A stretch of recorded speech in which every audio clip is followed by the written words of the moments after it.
It's going to be a good day today, guys. A very good day. I just know it. I woke up today feeling good, and now it's time to feel even better. This seems loud as hell. Let me lower it.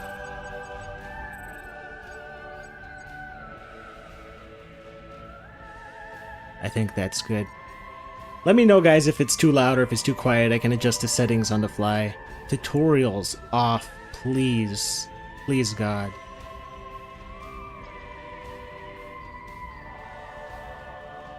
So, I learned my lesson streaming Final Fantasy 15. I wasn't talking that much about the game. I was reading chat for most of the time, but that's just because that game was so boring. This is going to be different because I'm hoping to actually be able to talk about the game design of this game and why I think it's jumping the gun a bit here to say that it's going to suck, but I think we know. I think we know at this point what this game has to offer, which isn't much. Let's just get into it. Beat the game to unlock hard mode. That's always a great sign. Alright. This isn't going to be just me flagrantly shitting on the game. At least I hope it's not. I already purged my anger, my angry feelings about this game all last year. So, this isn't going to be an angry stream. This is going to be just me trying to talk about why something I either like it or if I dislike it. Am I finally a streamer? Hopefully not. I really enjoy making YouTube videos more than anything else. That's why I didn't start out streaming. Speaking of, I'm working on that East video, which should hopefully be ready this weekend. I captured footage of the rest of the game last night. So that one's coming along nicely. So I'm not going to just be doing streaming moving forward. I want people to rest assured on that. I'm definitely going to be continue making YouTube videos because that's really what I enjoy doing. This is just for fun. I would not play this game if I wasn't streaming. Playing this just for my own enjoyment is impossible.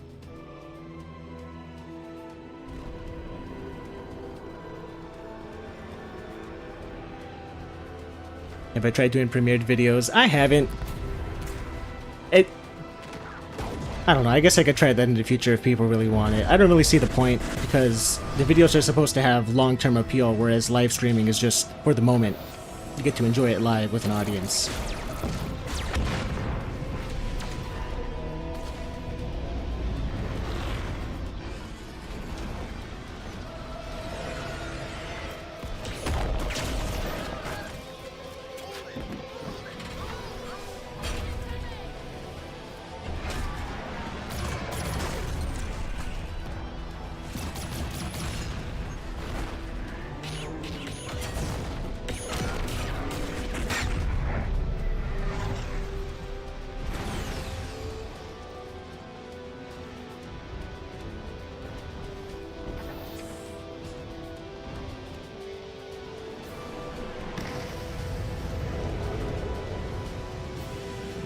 Star Fox Switch 2 came out, I heard no one talk about it. What's there to talk about? It's the same game.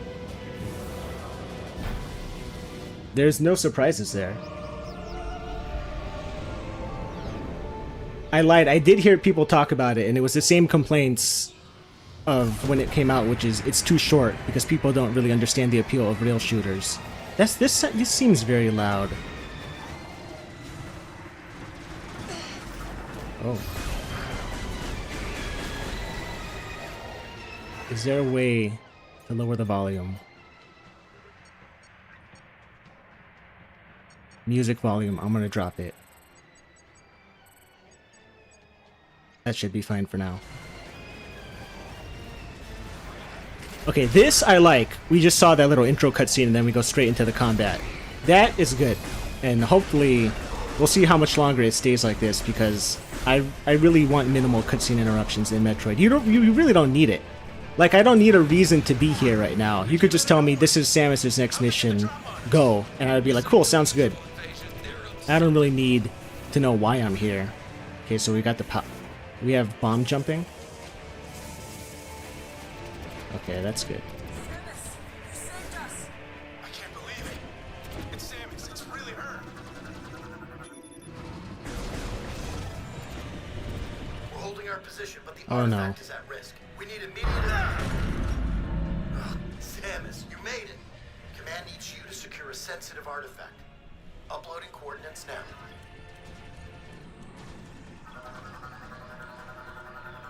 When you're ready, scan the door and head through. What's bizarre is they really want this to be like or to be like Halo, right? With oh my god, it's opening the map. That's fine. Metroid Prime 1 did the same thing. Just don't keep it up. Point is, they have a lot more cutscenes. They have all these characters, and yet Samus is still a silent protagonist. So, do you want to be faithful to Metroid or not? It's like kind of a half-hearted compromise where, well, Samus is kind of this stoic bounty hunter. She doesn't talk. But we also want to have all this talking, all these cutscenes, all these extra characters. And it just seems weird. Like, why is Samus being mute? I don't understand. She talked in Other M. Let me see here. It's the same controls as Prime 1.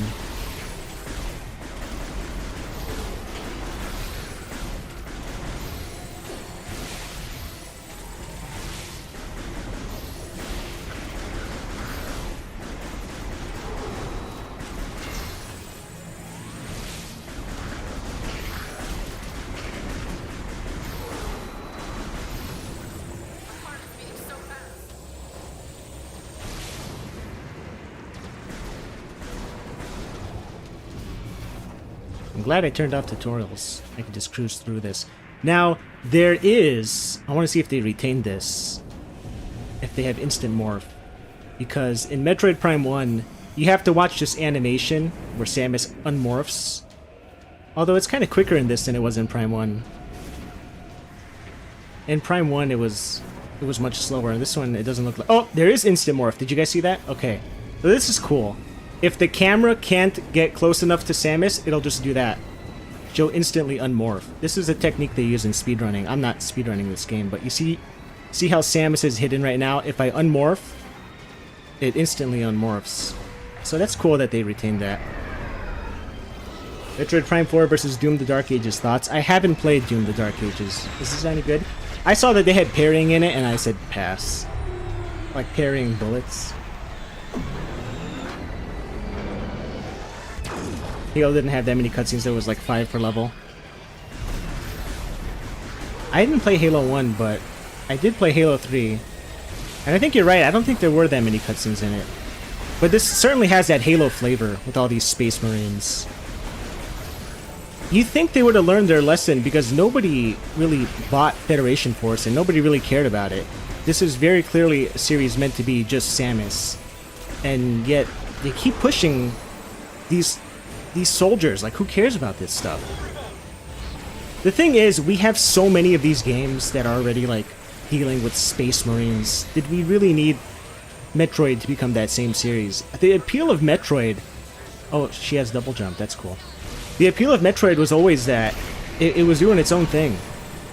I didn't want it to become, like, Breath of the Wild or to become like Halo. I liked that it was just like, exploring a mysterious planet on your own, with no interference.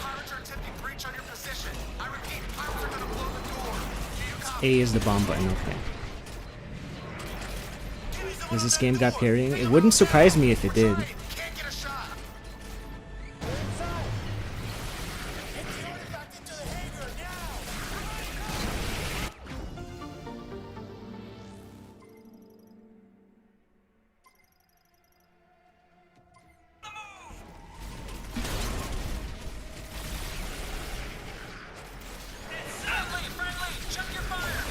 So this Switch 2 version has a mode to play it at 120 frames per second, but it drops the resolution to 720p.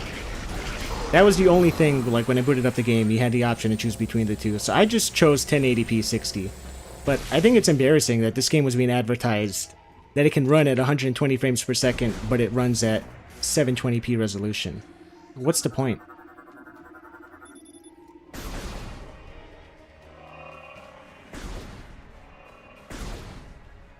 Did I not open this? Okay. So this is Metroid Prime 1. Shooting the free sensors will unlock the gate.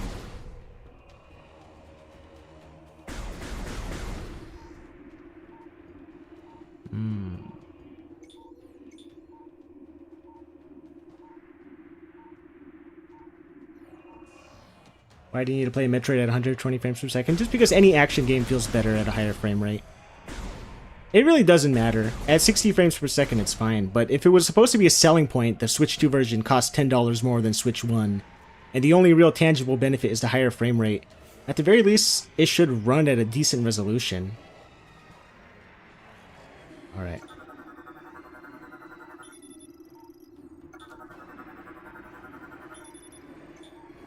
I think this game was actually patched after release to make the scanning a little faster, because I don't think it was this slow originally. Oops.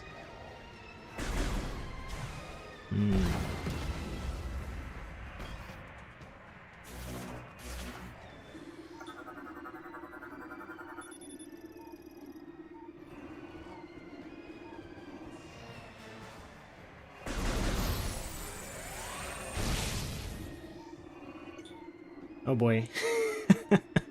I'm already retarded. Shooting the free aim sensors will then unlock the gate. Use the lock-on ability on the central sensor to reveal. The lock-on ability? Oh, okay. Alright.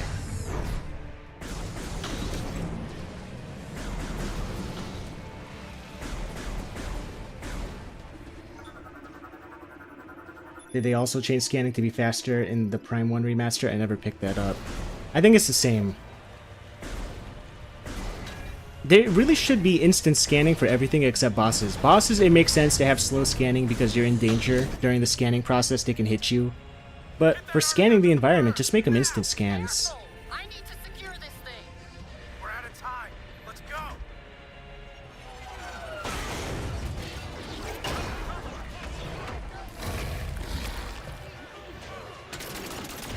Protect the artifact! Get down!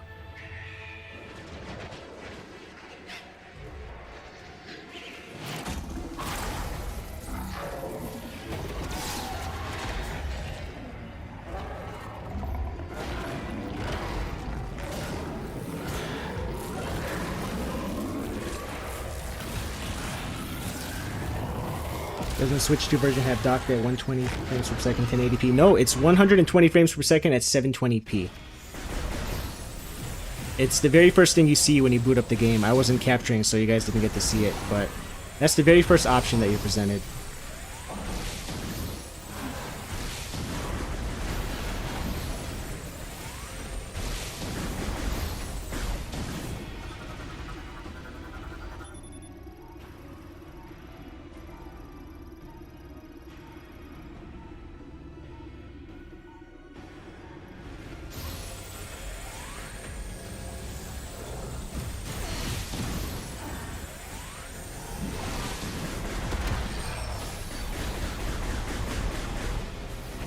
Oops.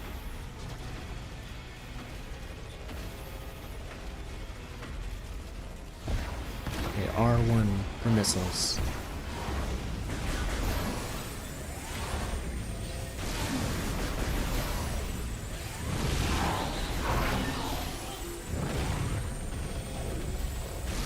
This is very weird how you lock onto a target and you can still adjust your aim afterwards.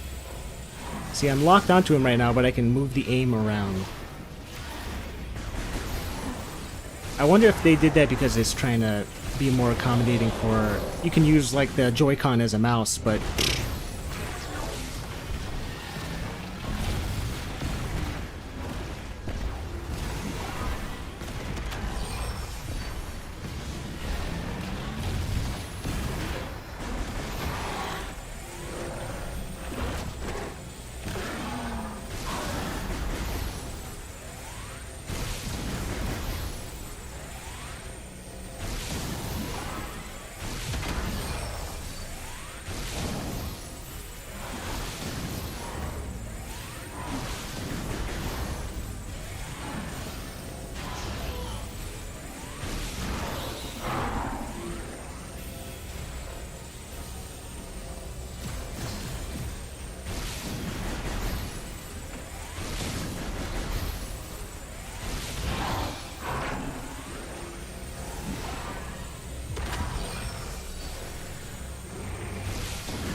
Interesting that you have space jump right at the start. I imagine they're going to take away all of her powers, but... Oop. I imagine they're going to take away her powers, but are they going to take away space jump after already having a boss that shows you how to use it during the fight?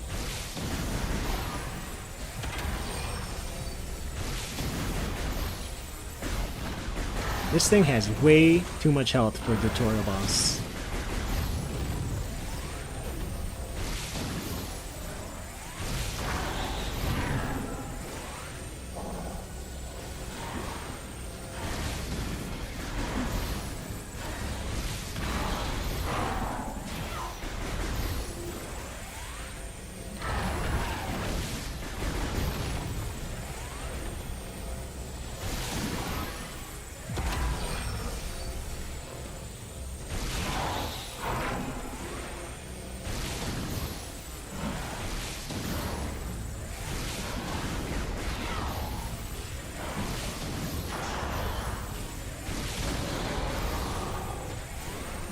Please be the end of it.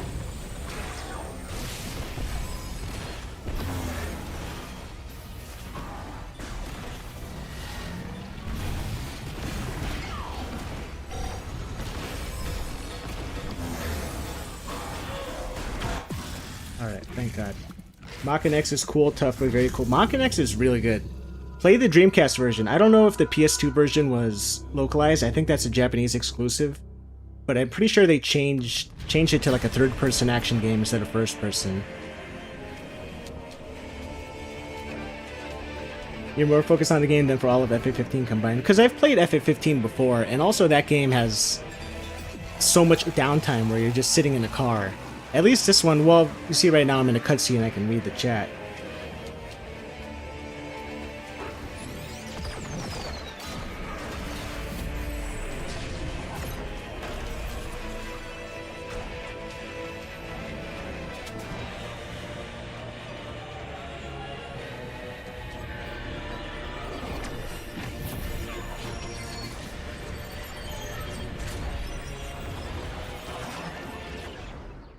I'm pretty sure Makin Shao is like a reimagined version of it. It's like the same storyline, but I think it's a third-person action game instead of first-person. I think that's the major difference. I'm not 100% sure. I haven't played it. I've only played the original Makin X.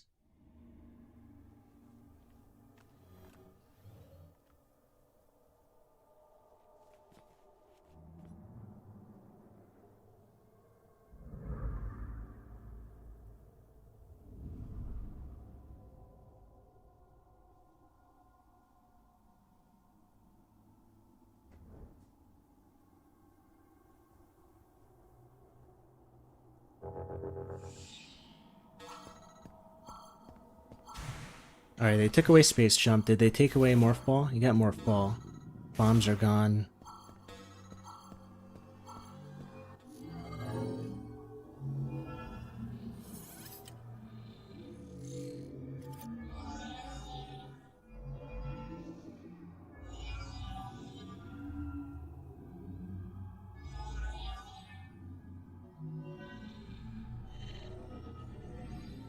Oh, so it sounds like they made Makin Shao a little bit harder. I thought Makin X was already pretty challenging. That's interesting that they decided to make it even more difficult. I guess it's one of those ports kind of like how Genma Onimusha made it more challenging for people that thought Warlords was too easy.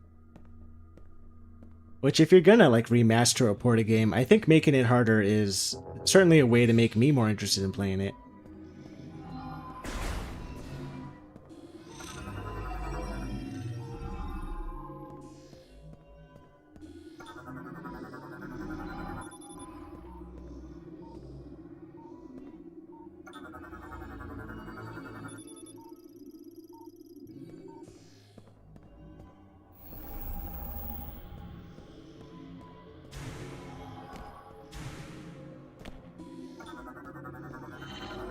I don't know why I need to keep scanning this. Just open it.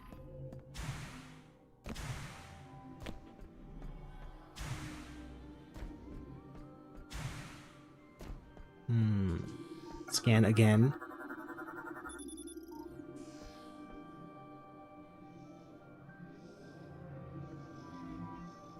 Good grief. Can it be any slower?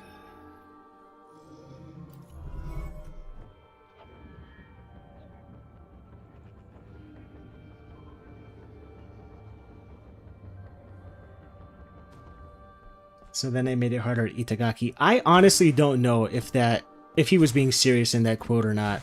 I'm inclined to believe he was just joking because he was trying to put on like this tough guy affectation in all of his interviews. He probably didn't make it more challenging.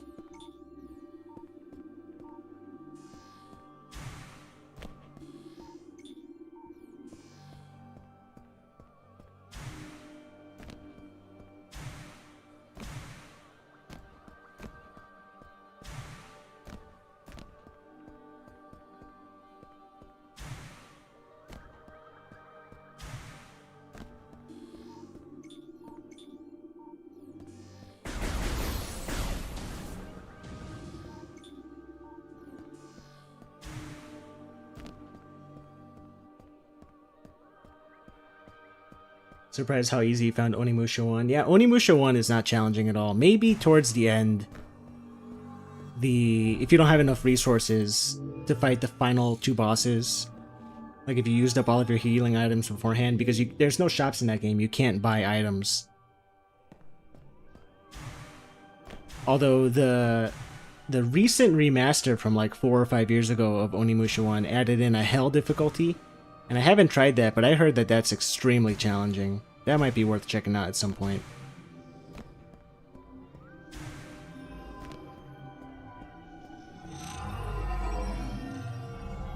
Halfway through Master Ninja. Oh, for Ninja Gaiden Black?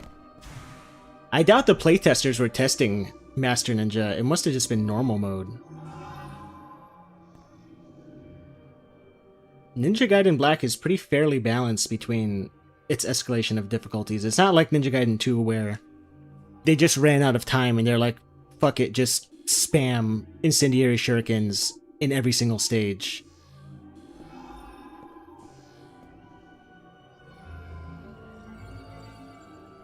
I've noticed so many people, I don't know what it is in the past few years. Like, I really like Ninja Gaiden 2, but I don't like it on Master Ninja. I don't play it on Master Ninja. I just play it on normal, sometimes Mentor. Ninja Gaiden 2 on Master Ninja is not at all an enjoyable level of challenge. It's just not balanced. And I bet if Itagaki were still alive and you were to ask him, are you happy with how you balanced Ninja Gaiden 2 on Master Ninja, he would say no. If he had the opportunity to rebalance it, I absolutely believe he would. There's no way he's happy with the difficulty balancing in Ninja Gaiden 2. Especially when you compare how brilliant the difficulty escalation is in Ninja Gaiden Black between normal, hard, very hard, and Master Ninja.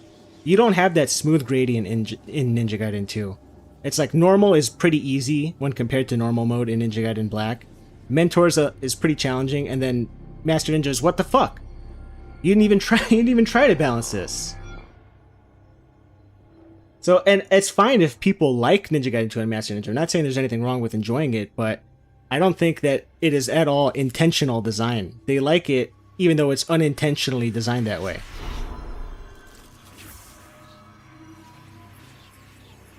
Hell mode in Onimusha 1 is where you die in one hit. Yeah, I heard it's extremely rough.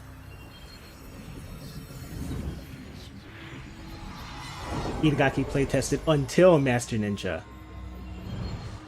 I'm pretty sure I'll have to look up some sort of interview where he ran out of time. That's about the time when he was getting axed from Koei Tecmo.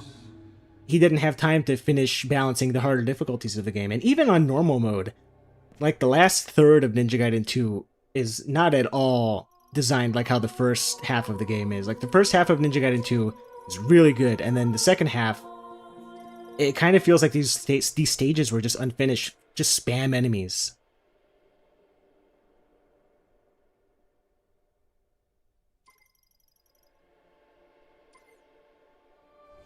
Psychic Beam.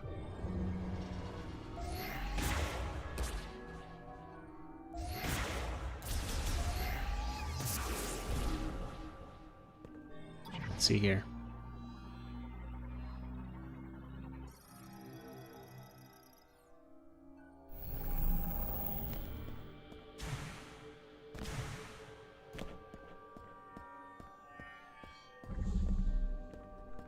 Tried Master Ninja and Ninja Gaiden 2 PC with the mod that makes it like 360. If you're talking about Sigma 2 Black, I think the mod developer, I think his name is Fiend Busa. I've tried Sigma 2 Black, and I've also tried Ninja Gaiden 2 White, which is his mod for Ninja Gaiden 2 Black.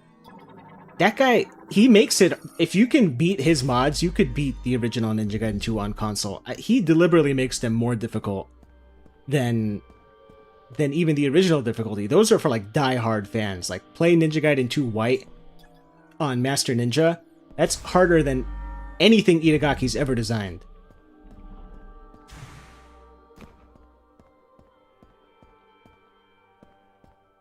He decided to make a difficulty harder beyond his capability, again, intentionally. So if he couldn't even beat it, what does that tell you about the balancing of the game?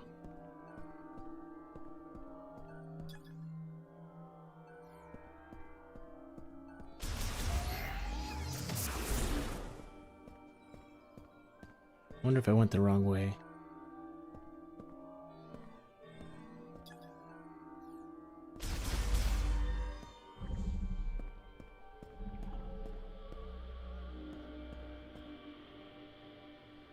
No, this has to be the right way. Oh boy.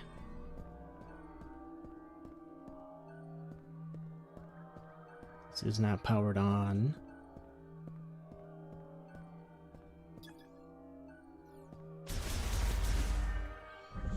Good luck and have fun, or at least try. I'm gonna try. I'm not out to shit on this game deliberately. I want to be fair. I'm not going into this to hate it. I know I already said my piece about this game, but I'm not trying to be a hater here. I want to be fair. I want to be balanced. I want to be. Will I? Jury's out on that.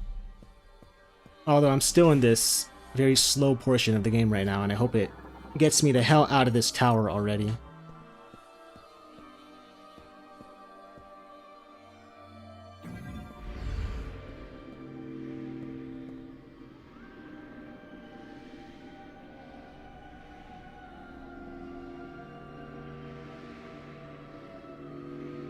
Yeah, with Sigma 2, they tried to rebalance it so it plays more like a typical action game, so you have less of the enemy spam, but all the enemies have more health, and I think they deal more damage as a consequence. And you see a lot of these comparison videos online where they're like, look how empty the stages are.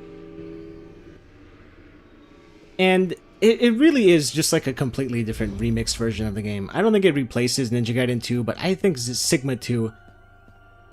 I wouldn't say it's a bad game, but it's just, it doesn't have the same appeal as the vanilla version. And I think that's really where a lot of the complaints stem from, is Ninja Gaiden 2 is somewhat unique in the respect that it's just non-stop enemy spam, and if you remove that, it's kind of not Ninja Gaiden anymore. But if you treat it as a remixed version of a game, then I think it's easier to accept it for what it is.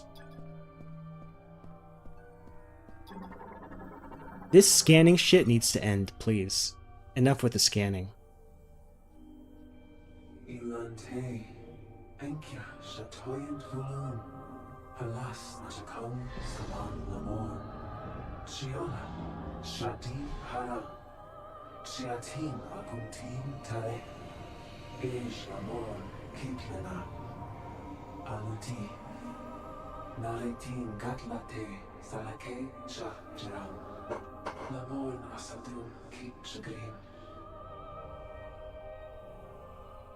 Shadi haram, dunshi zanate, javiros, sege bosan, enkiari chanyo.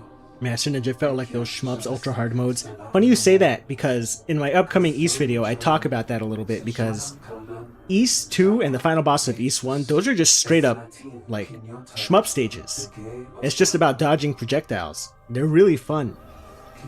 I think a lot of games would really benefit from having kind of like that bullet dodging design. I actually thought, what is it called? Returnal was close to being a pretty good game if it just wasn't randomized. Like if it had proper design stages. I really like the bosses in Returnal because it's just firing different bullet patterns and dodging them. I thought that was pretty fun. And then with the sequel, they kind of just did the same thing again. So I wasn't interested in that. Somebody earlier mentioned the death of, what is it, PlayStation or physical games? I heard some rumblings about that today, but I don't really know the full story. But, you know what? More people shitting on Sony is A-okay in my book. Do I need to pick this up? Is this a power-up?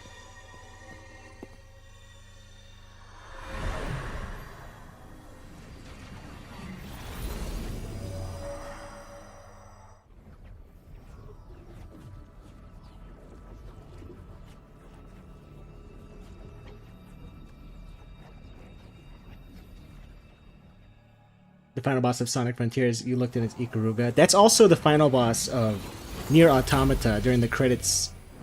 It just turns into, like, I don't know, like asteroids or space invaders. Okay, it's been how long? 30 minutes. Now the game begins.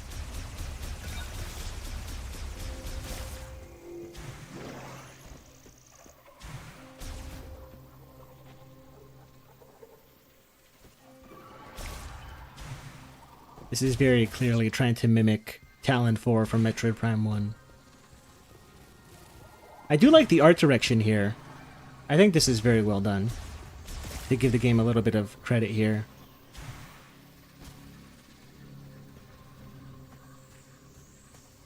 They really nailed that fantasy, mysterious world element. And this could have been...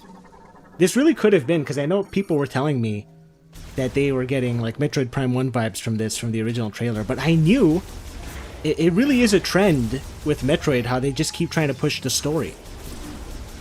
I knew it wouldn't last. But if you were to remove all the story out of the game and you were to just have this, just exploring these cool environments, this is probably close to being a good game. Which is probably the most amount of praise that I'll give it. Is I can tell if this game was remixed to strip out the story in the open world and to just make the stages more interconnected, you really wouldn't need to add much of anything. Just take stuff out of the game and make it more condensed. I think you would have something really special with this game. Yeah, because look, this is beautiful. This really does look great. It looks like what do they call it? Like the floating... This is a place in China. I know Avatar, I think, took inspiration from it with its visual design. Like this fog-laden, floating island-looking area. Visually, it's really nice with these waterfalls.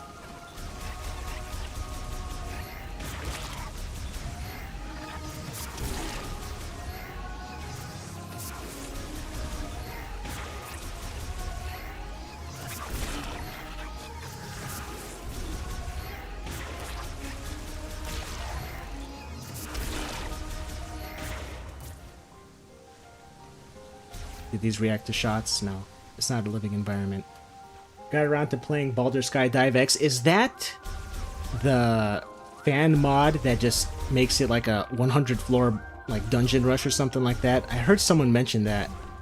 I haven't got around to playing it, but yeah, Baldur's Gate is pretty cool. I'm not even big on visual novels, but even the story of Baldur's Gate, or I should say not really the story, but I thought the world was pretty interesting. What the hell? Oh.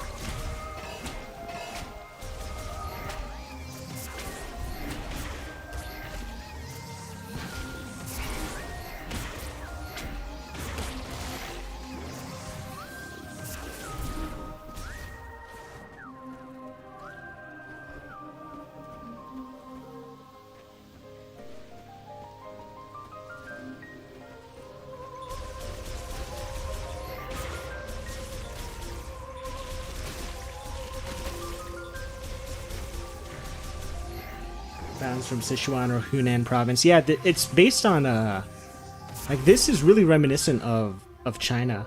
I'd love to see it in person someday, because can I fall off? Ooh.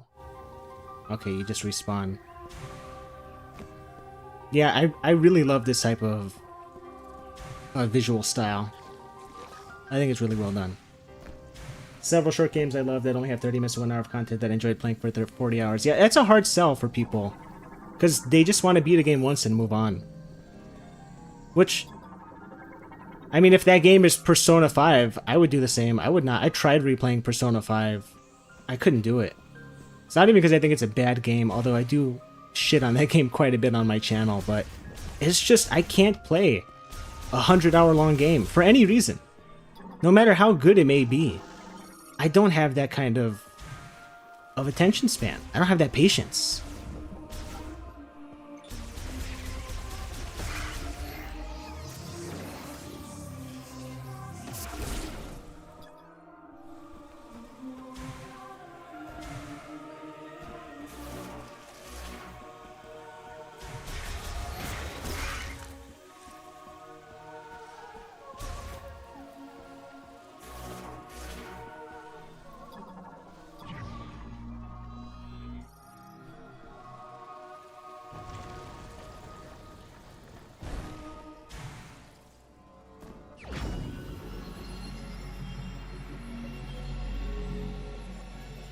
Kind of mentality that made Hollow Knight and Imagine this game have too much unneeded content.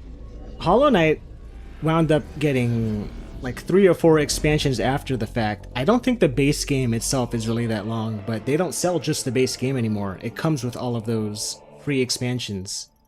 And I guess if you try to view all of that together as one full game, then yeah, it's long.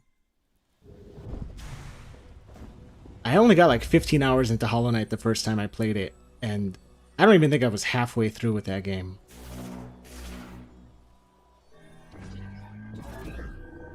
Oh, the much lauded feature of opening doors.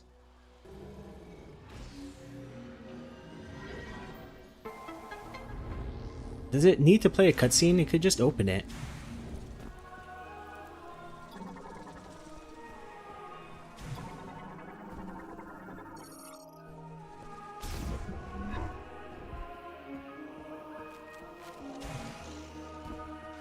I'm not scanning shit. Just get me through this.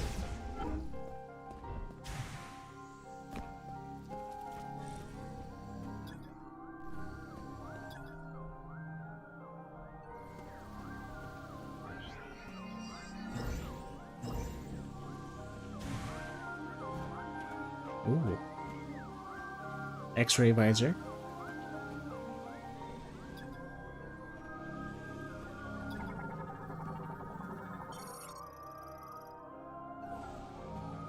Okay.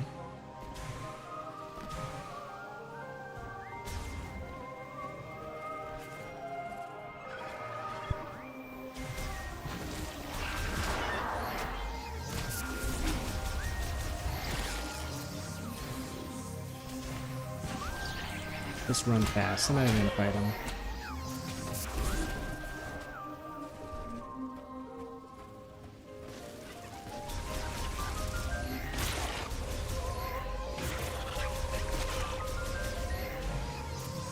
Am I going in circles? That would be embarrassing if I were.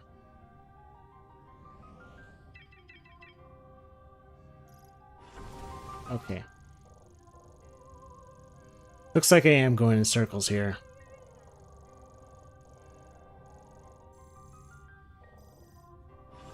Alright. Go back.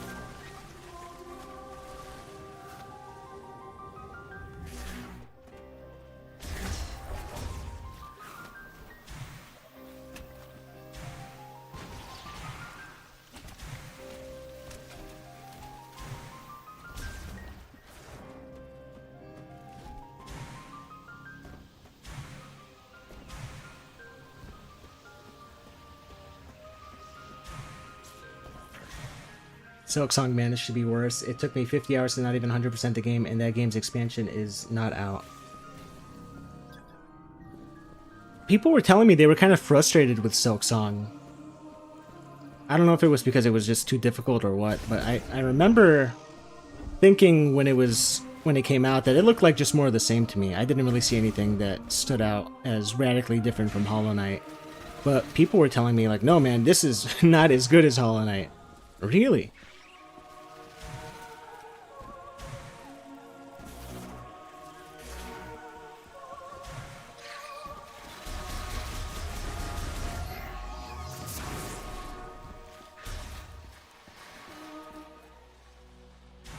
Okay.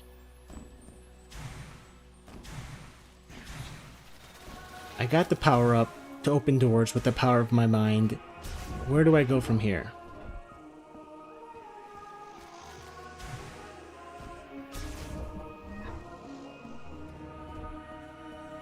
I need to get in there.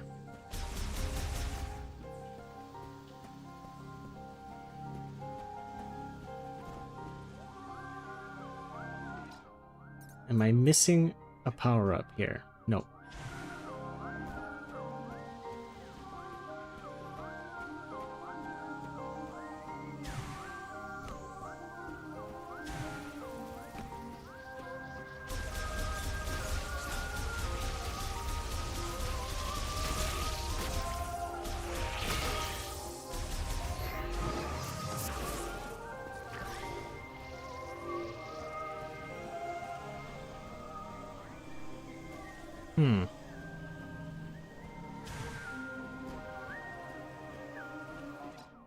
Maybe I do need to go back to the start.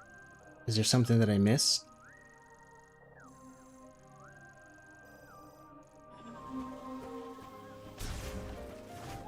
Maybe use psychic to materialize the platforms. I did, and then it said I needed some weird psychic boots. Psychic everything in this game. Psychic boots. Psychic cannon.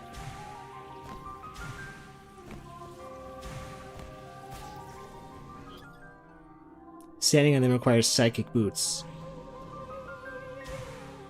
And it's just a missile expansion anyway. That's not significant.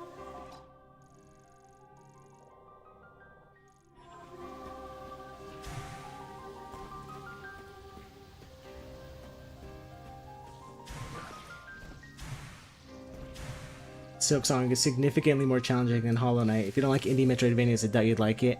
It's not so much that I don't like indie Metroidvanias, it's that what are they really doing that's trying to set themselves apart? Because so many of them just look the same.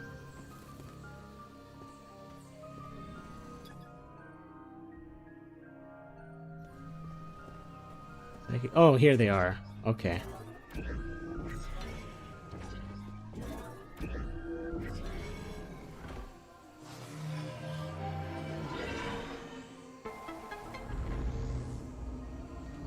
You want to try streaming Trails in the Sky remake? Not unless you guys want to watch a 30-hour...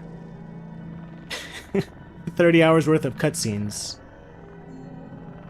I'm pretty sure that's a game that's better off played than it is streamed.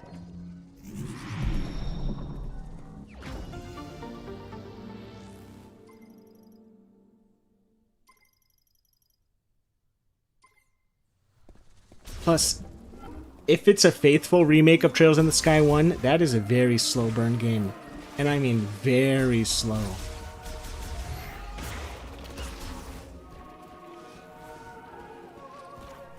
It'd be like an anime watch party, exactly. Although probably more entertaining than watching this. So far, I can't imagine this is entertaining to watch, just seeing me get lost. Hopefully something interesting happens here soon. I can't believe I'm more interested in getting to the open world, because that's probably more exciting than watching me run around here. I don't need a save point. Am I gonna regret not saving? I'll probably regret it.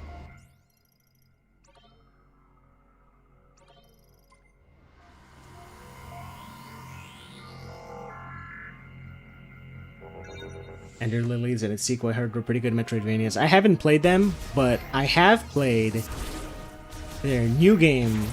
It's called Tokyo Scramble, which is a stealth game set in modern Japan where you're like dodging dinosaurs.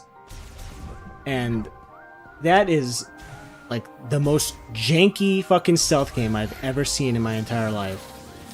So if they made Tokyo Scramble, I don't know how I feel about Ender Lilies or Ender the other one.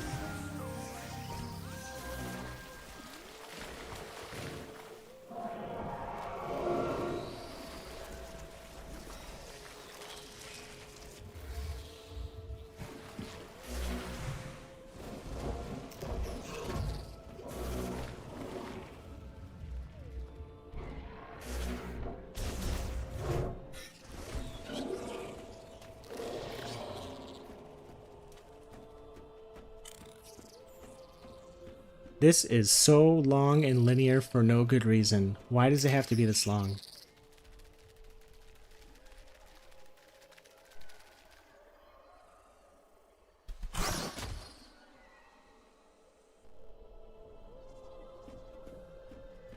Play Vampire Rain? I've never heard of that.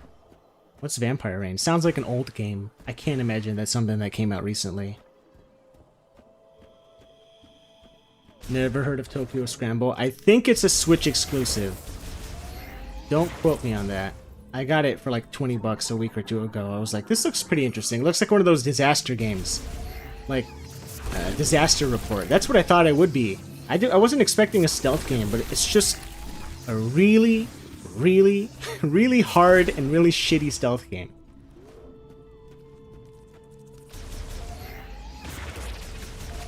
But it also has something strangely charming about it. Because it's a, you know what it is? So many stealth games now have that stealth vision, which like invalidates the point of sneaking. Like, don't give me stealth vision. The whole point is having situational awareness. And to at least give credit to Tokyo Scramble, it doesn't have any sort of stealth vision. Like, you need to pay attention to the environment. So, hold on, iconic cutscene. I'll be quiet here. But you're also not sitting next to Phil anymore in that cubicle, so... Win?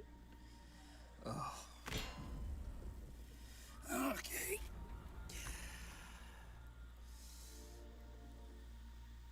What? What now? Samus? Samus Aran? Hey! Hey, Samus Aran! Oh, stop coming out! Oh. Please get me down. I'll just stay right here. Try not to die.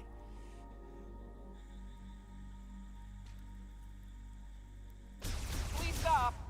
You know, I don't hate him. I don't hate him. At least he has a unique personality. He's memorable. He's an idiot. I don't know why they decided that this would be a good idea, but he is memorable. But like, can you remember anyone from Other M? What was that? Okay, that did not sound friendly.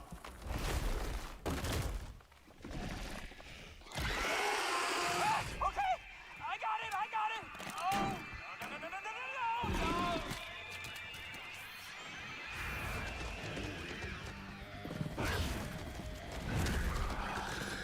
I played the most obscure shit. The most obscure shit I played was Sokaigi. Outside of that, I think I played not obscure shit, but some old stuff that people don't really talk that much about. And also, dude, the obscure shit's where it's at. These popular games, just like wasted my time playing them. I have to practice what I preach to some extent, right? I can't just complain about new stuff and keep playing them. Although that's what I'm doing here. I need to have some sort of like detox.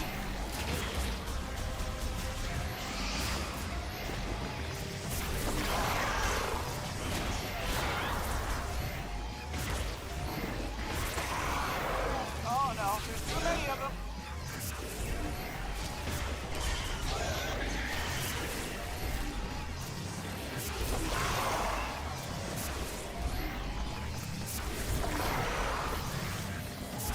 Okay, this being able to adjust your shot after you lock on is pretty annoying. Because look, right now I'm locked onto this guy, but if I move the right stick to move like the camera, it moves the shot. And now I miss. None of the other Metroid Primes were like that. If you were locked on, you were locked on. But here, you can lock on, and then you can choose to shoot over here. But I'm still locked on. It's annoying.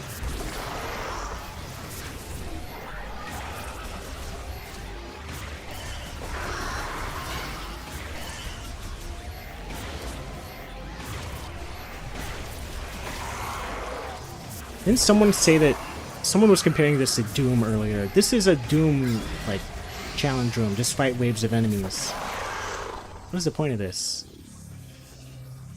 Oh, great job. Now help me down.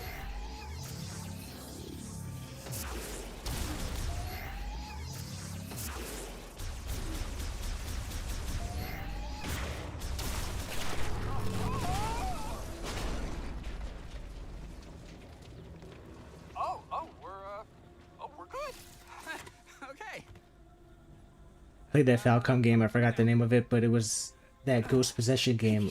Rene. That game sucks. Don't play that one. Maybe if I understood Japanese, it would be more enjoyable, but that's not even really a Falcom game. Like, the lore behind that is kind of like another studio. I think they went by the name of Both Tech. They had like 70% of that game complete, and then Falcom... Shut up. And then Falcom just kind of added in some music and called it a day. Like, that's not a finished game.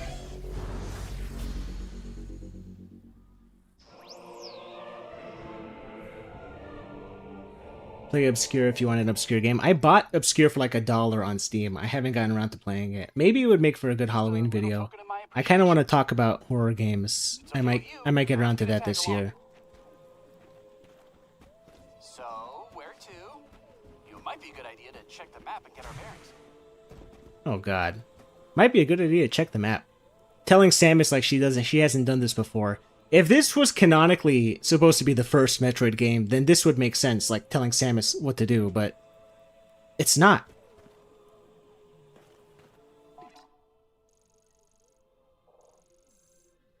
I'll follow you to your objective.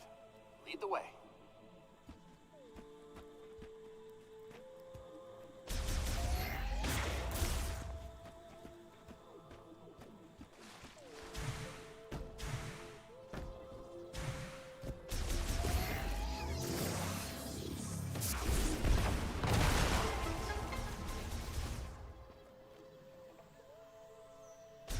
A super absurd game that barely anyone's covered online. Yeah.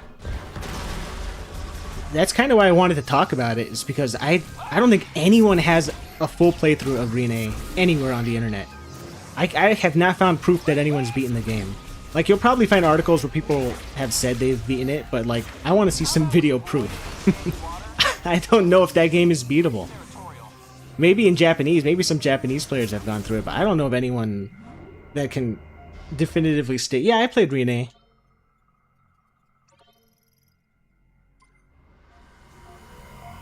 That Obscure was only on PS2 and Xbox. I think it also had a PSP port, but for sure it's on Steam, and its sequel. I bought both of them. I'm not really sure what they're about, but for $1 and a PS2 horror game, I mean, seriously, how bad could it be?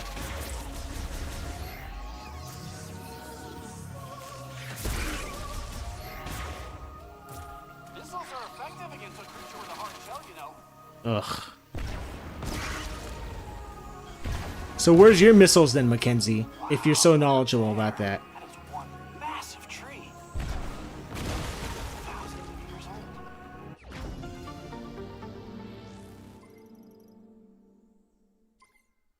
Missile expansion. Interesting. Sure, people in Japan have when it came out, but it's been forgotten. That game, I'm pretty sure, came out the exact same day, or at least around the same time, as The Oath and Felghana. So, Falcom did not care about that game. They set it out to die.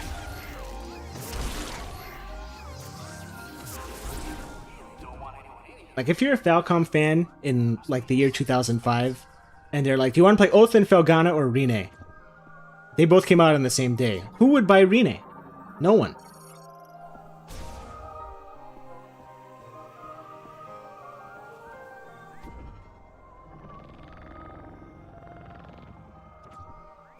You gotta be kidding me. Open this goddamn door. How'd you do that? What's the game you play that doesn't have a game review on YouTube? Probably Rene, the one that we were talking about. Any other video game I've covered, just type in the name of that game and review, and you'll see like 500 to 5,000 reviews on YouTube. It's impossible. I've tried so hard. It's like, let me talk about a game that no one's talked about before. And I look up videos on YouTube, I'm like, surely no one's talked about this game from 1995. Of course, there are reviews talking about it. It's so hard to try to do something that hasn't been done before. So I kind of just gave up. I'm like, well, I can't do something that hasn't been done before, so whatever, I'll just give my voice on it.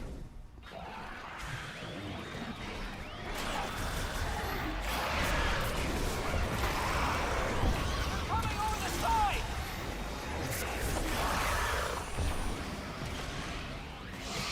Try your missile, Samus. Might be able to knock him right off the bridge. Try your missile, Samus. Again, why? How does he know this? That one flying! How does he know Samus's kit? Oh, look at him fly! Nice shot!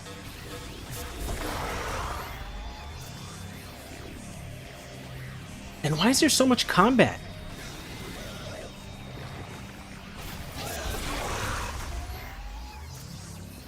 That was the thing that I didn't like about Metroid Prime 2 was The last stretch. they double down on all the combat, and combat was never the drawing point of Metroid for me, ever. It was always the exploration. It's not even that I dislike the combat, it's just that I'm spending so much time, like, I take a few steps and just fight a bunch of dudes.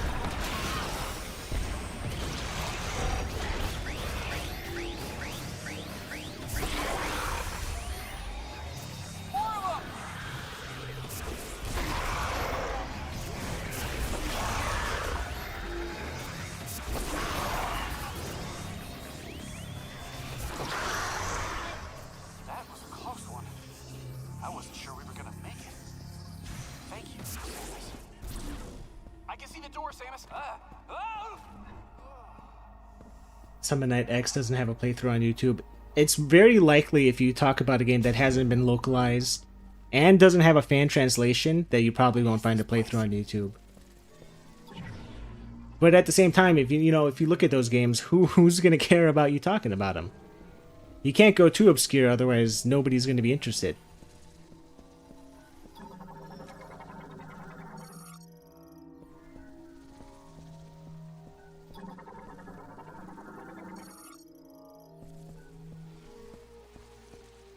Yeah, combat in Metroid was a supplement to exploration. It was never the point of the gameplay. I never really considered this series to be like first-person shooter. Ever. Oh god, am I out of missiles? Do I need missiles to break that?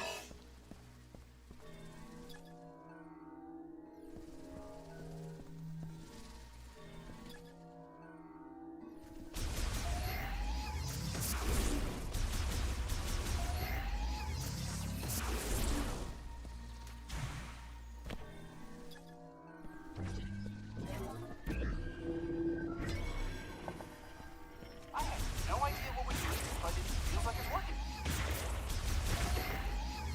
Alright, good.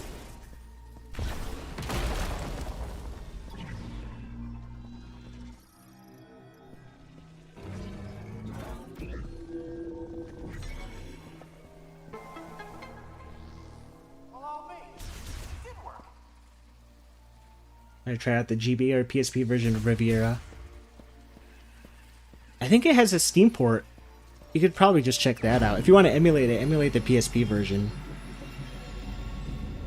I think the PSP version has voice acting. I don't think the Game Boy Advance version does. Not that the voice acting in Riviera is that great, but at least it's something.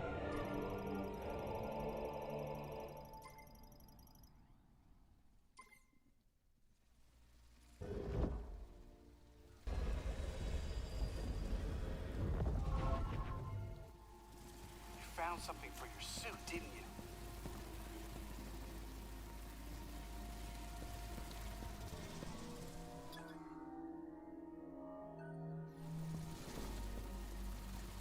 Oh, I was not paying attention to what that power-up was.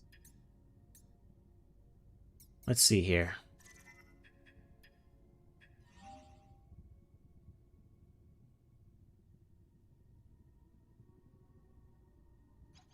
Alright. Just a charge shot.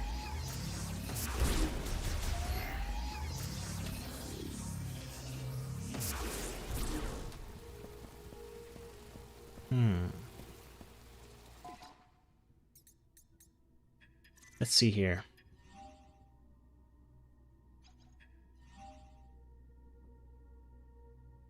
Switch to Psychic Visor. Press and hold. Okay, so I have to go into scan mode.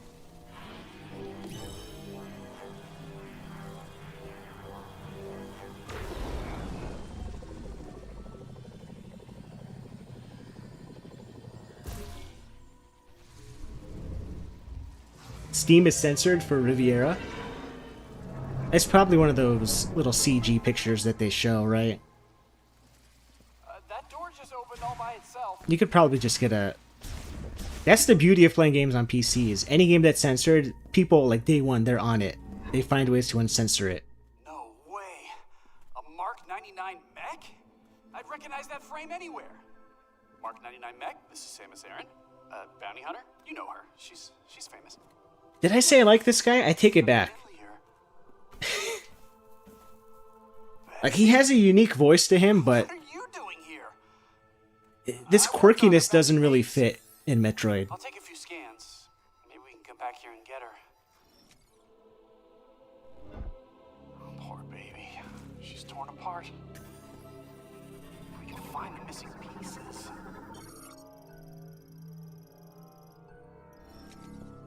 I bet we could get her up and running again. I poured my heart and soul into that mech. Poor Betsy.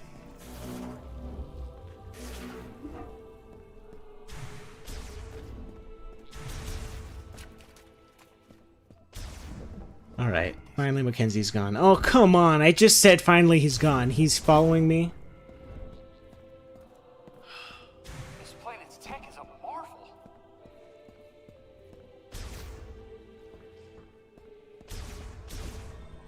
I want to look around, but decoding the language will take weeks without a translation key.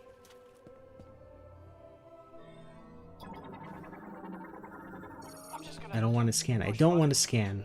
Oh my god.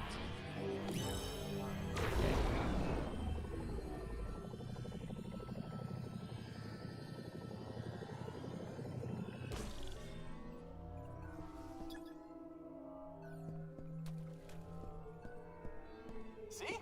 The button pushing strategy always pays off. But I do not know what to do next. So, Samus? Wait, you can interface. Sting with made a that shmup tech. recently. Someone told me that Sting was still making games, which I found surprising. But if they're also making shmups, Opens that's up a pretty world interesting. of possibilities. Once I get this working, Unless you're talking about that Toho game, which is not a shmup. It has the Toho name, but it's like a strategy game. to your logs. It has some bullet dodging in it, but I wouldn't really call it a shmup. Oh, this data chip. You think it'll work? I think it's called Toho Spell Carnival, something like that. Wow, that is fascinating. Thank you. We'll put this here. Let's see.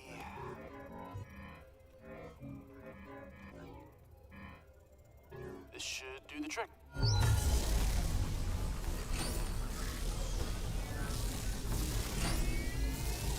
Yeah, that Toho game is not a shmup. All right, look at that. We got power. It's like grid-based strategy game in real time. One door's still locked. It might be real time with pause, I'm not sure. I didn't look too much into it. Hey, but it's progress. Okay, all this is gonna take a while to figure out, so I'm gonna stay here if you wanna scout ahead. Yes, please. It's about to get real nerdy in here.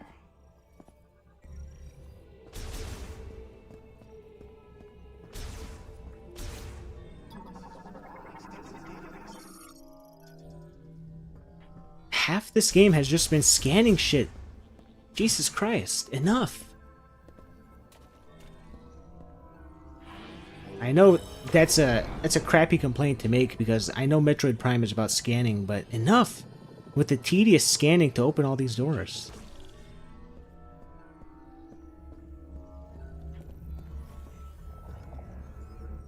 They sure didn't make this easy.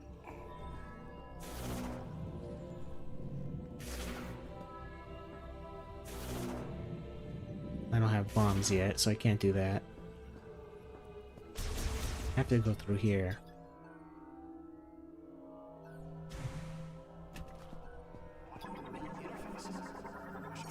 And two more hands.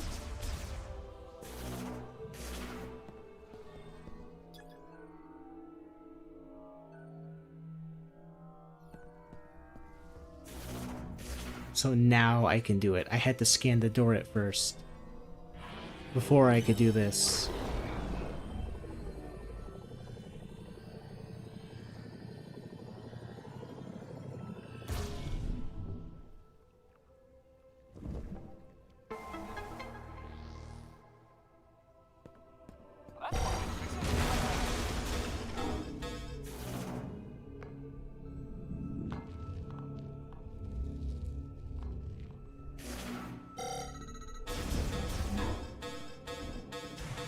Okay, I know I have low missiles. Shut up. Why do you have to bug me about it? I can see I have 3 of 15 missiles.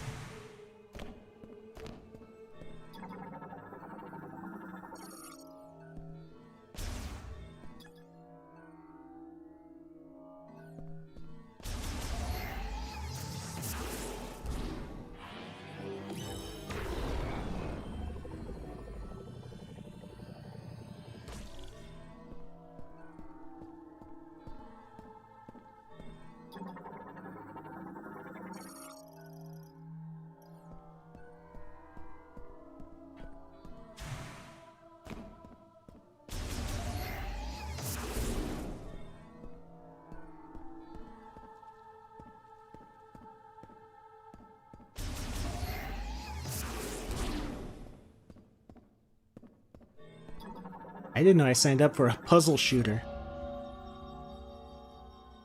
Another cutscene, huh?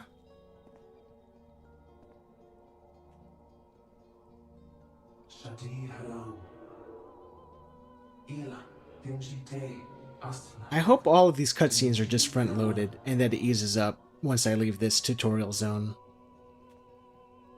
Algadina. Lamorna las.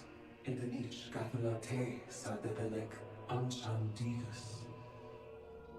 Ah, Galis. Shitsanate. Naranaka. Baroque shooting. I don't know what Baroque is. Someone told me there's a Baroque collection, but I don't know what that is. I guess that implies that there's more than one Baroque game. Adebelek. I've heard of Baroque, but I'm not really sure. Is it a shooter? Galanche Kigatha. Would you like a game that punishes you with a bad ending if you try to finish all the cutscenes?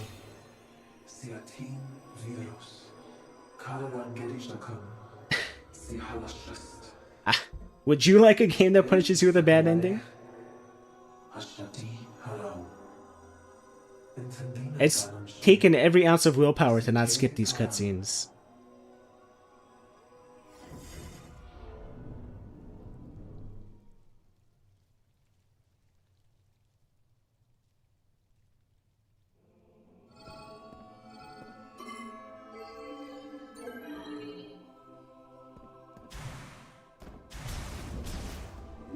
Okay, now the game can begin, right? Now it starts.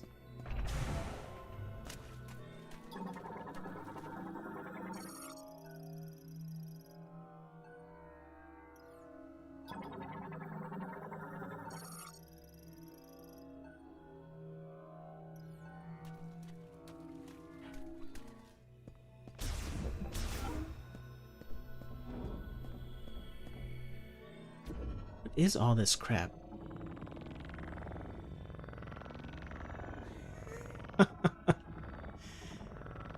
It's just puzzle solving and scanning shit and watching cutscenes. And then combat arenas.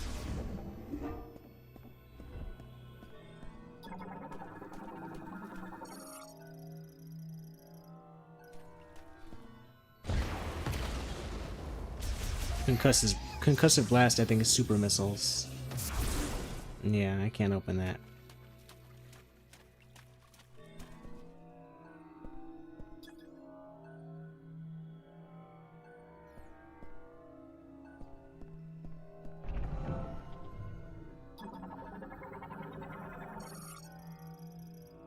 Okay, I know what to do here.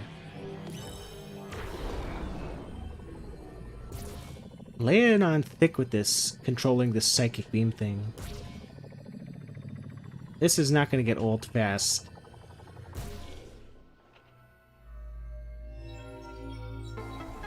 Saturn and Dreamcast are... Yeah, Saturn is fantastic for arcade ports. Which is probably why it didn't do so well. Because even back then, talking like 30 years ago, people were starting to distance themselves from arcade game design, which is unfortunate. But thankfully, Saturn emulation is really good these days.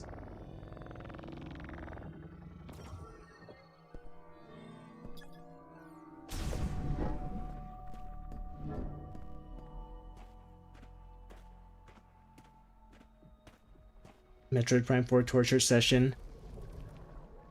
Metroid Prime 4 sleeping therapy. It's not even torturous, it's just like... it's so difficult to stay focused on this.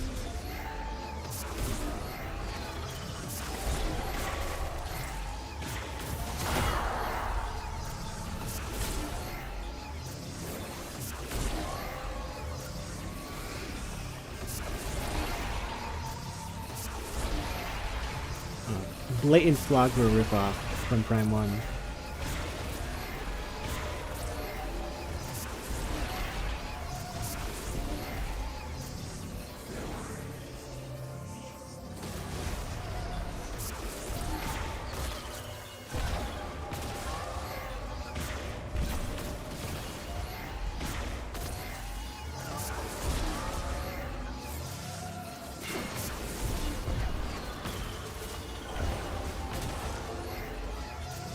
Oh, you gotta destroy them simultaneously.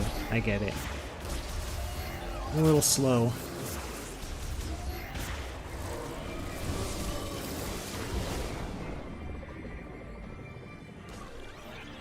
Come on.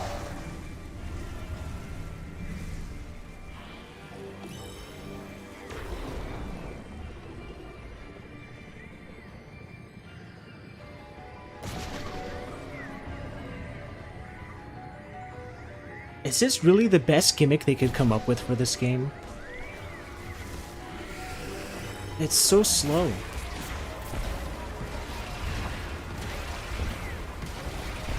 There's also no challenge to it because time freezes. Maybe if it was in real time, they would have something going for it. Oh my god, I have gyro controls enabled. I just now realized it. Look at this. They're implemented so bad. This is not Splatoon. I'll just say that.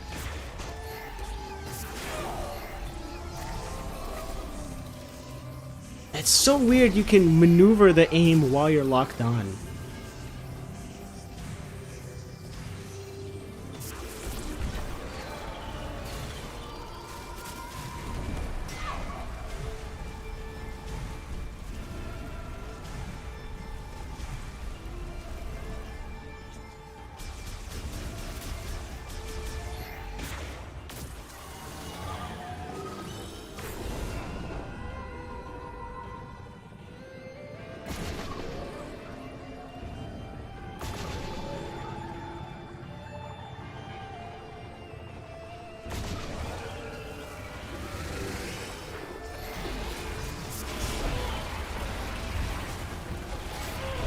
Please don't make me do that a fourth time. Just kill him here. No. God.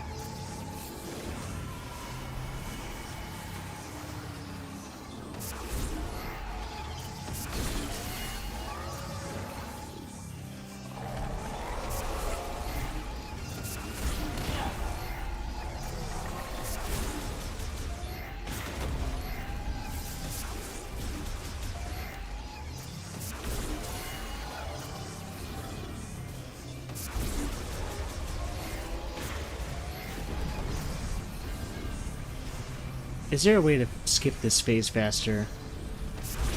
Oh, nope. There's not. Alright.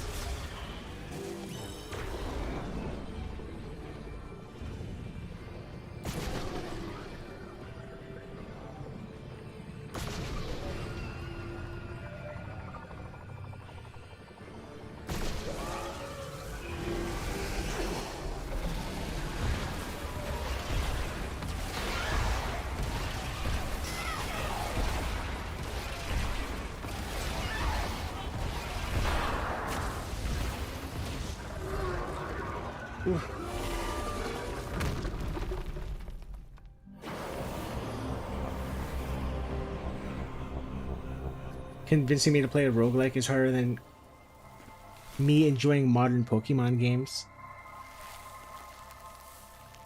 See, roguelikes, if they're challenging, if they're proper roguelikes, I think they can be fun. Like Binding of Isaac and even Dead Cells. I kind of have a soft spot for Dead Cells. Dead Cells is one of those roguelites, but I still kind of like it. But I don't know why I didn't really care all that much for Hades 2. Hades 2 was fun for like 10 or 15 hours, and then I was like, I had my fill. Same with the first Hades. Like, they're like identical games.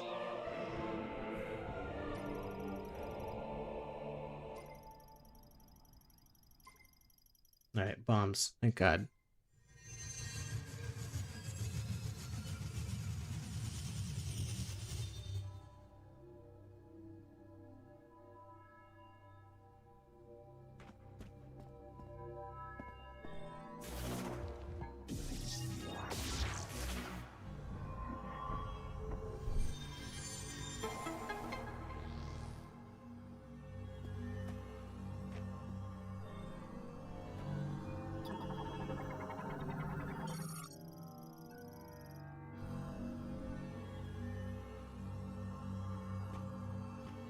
Did it say teleports me to an alternate dimension?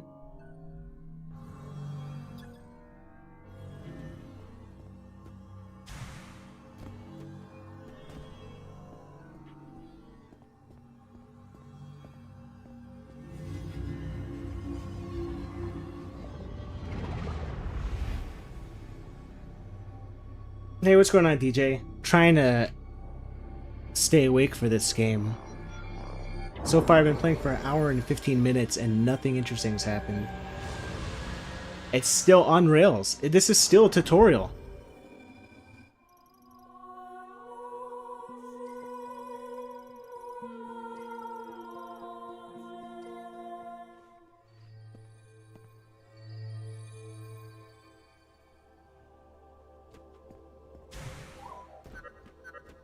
Samus, do you copy? 3D games are becoming Long-range comms are back online. a weirdly rare breed in the indie space nowadays. Why is that? Especially because all of these engines like Unreal and Unity, they have asset stores. You could just buy the assets. You don't even need to make them anymore.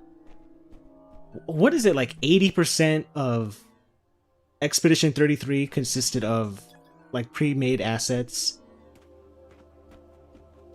Like 80 or 90% of that game it consists of purchased assets. And people really don't have a problem with it. Everyone says that game looks incredible.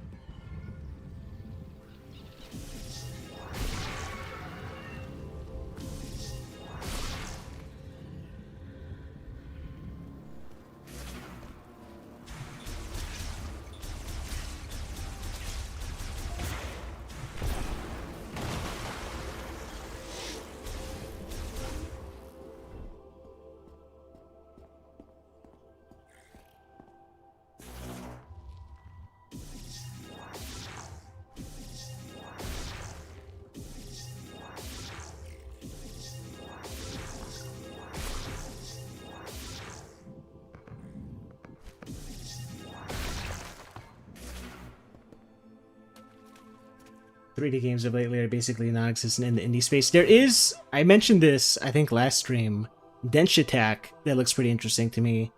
Because it's kind of like a 3D arcade game. I think it's all about scoring, which I think is cool. I'm really getting fatigued by... It's not that I'm fatigued by 2D games, because if Vanillaware made a new game each year, I don't care what it is, I'll play it. They mastered the art of 2D. But, like, these indie 2D games... they're just not really all that visually appealing. Like, if you're gonna go 2D, make it visually striking. And so many of these indie 2D Metroidvania games, they all blur together. Oh, whoa! You are sneaky quiet. You know that? Hey, I'm glad you're back. That data you gave me earlier is really coming in handy. I've been able to translate the Lemorn language. This planet, Viros, doesn't appear on any of the known star charts. Might as well be a ghost. 2D pixel games are just cheaper to make. I tried sending out a distress signal. They're cheaper to make if you're not good at making good 2D pixel art, then yeah. You could just follow a tutorial and make some really generic sprites. Or we could be nowhere. Maybe that's what it is these indie devs, they try to go solo and they're really not like making good 2D pixel art, because I've seen some really spectacular good 2D pixel art. But it's very time consuming and it's very difficult. I have to imagine it is because I don't see it all that often. Like, compare what SNK was doing with Metal Slug 30 years ago. How many people are doing pixel art like that these days? No one. Excellent. Hey, stay safe out there, Sam. If that's what pixel art was, if it was like Pokemon Black, like those animated sprites during battle, or if it was like the old SNK games, then I wouldn't have a problem with it.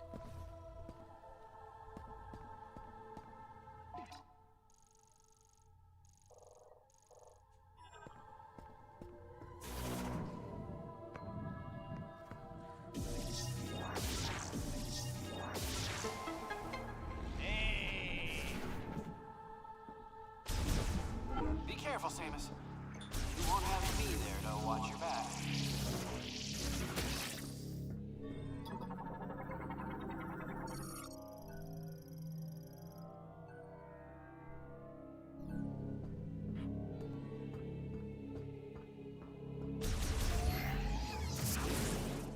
Did I get another power-up that I'm not aware of?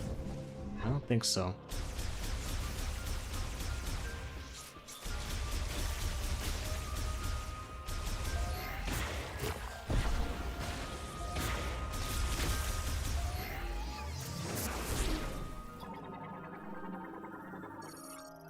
Lava door.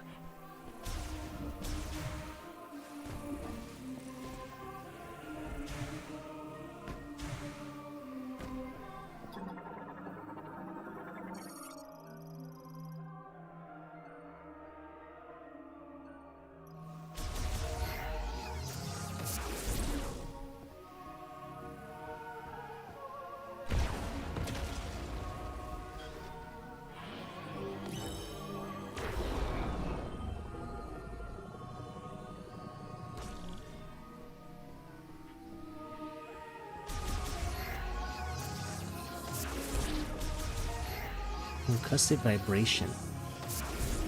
Is that not just a charge shot?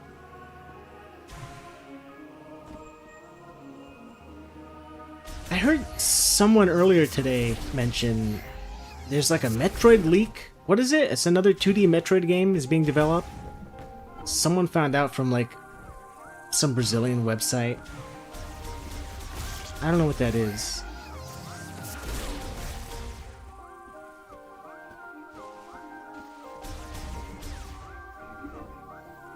Metroid 6. Is it?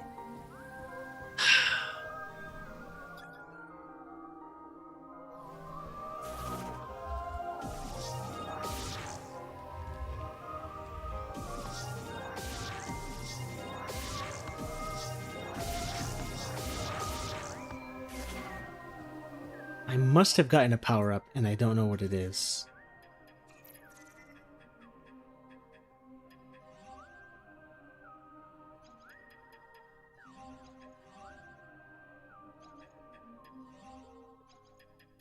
Maybe not. Brazilian website leaked Metroid Prime 6. Who entrusts the Brazilians with sensitive information?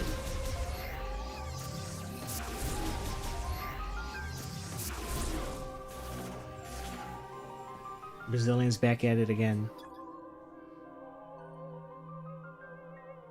It's calculated. It has to be.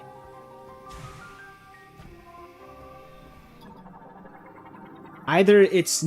I don't even know if it's Metroid 6. It might just be some old name for some old Metroid game. It might have been like a production name for Dread. And it just surfaced.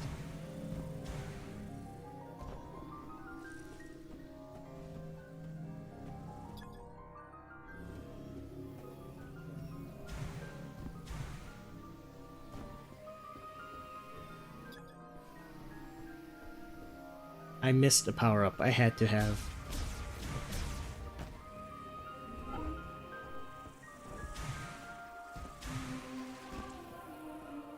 The best appeal of fighting games for me are their cool 2D sprites evolving with the Street Fighter-like made it boring.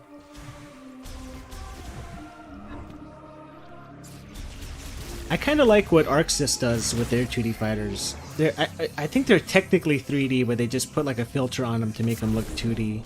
Those are probably my favorite looking of the modern fighting games, anything that ArcSys makes. Shut up, dude. I'll be here.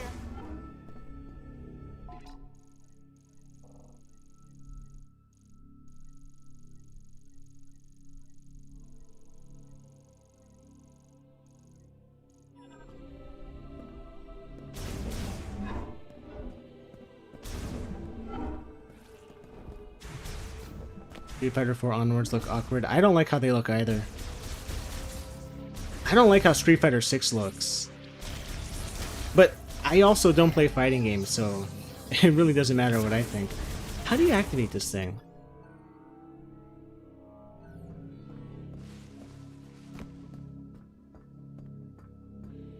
Arxis distorts their models to make them look 2D.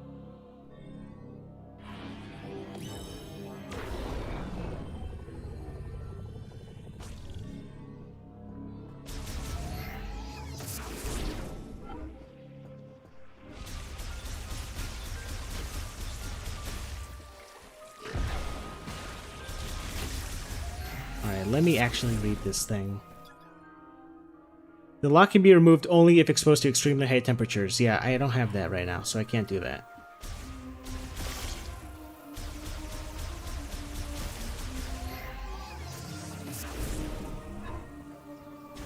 So I have to go this way. Concussive vibration.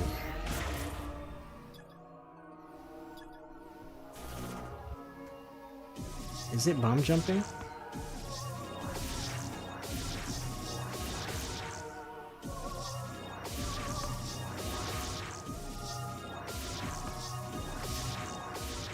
It's not bomb jumping.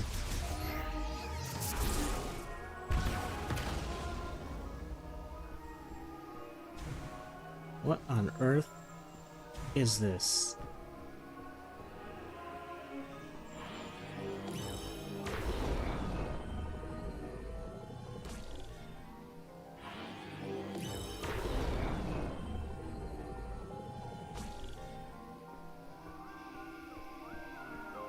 It looks like a bomb panel.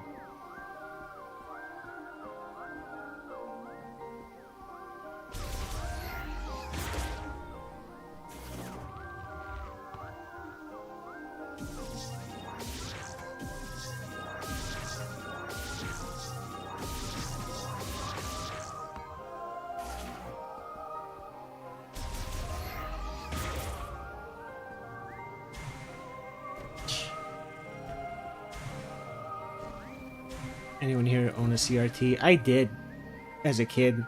I don't miss it. I don't know why people are shelling out hundreds of dollars to get those things. I did not miss my CRT one bit. I have no problem emulating games and just putting on a CRT filter.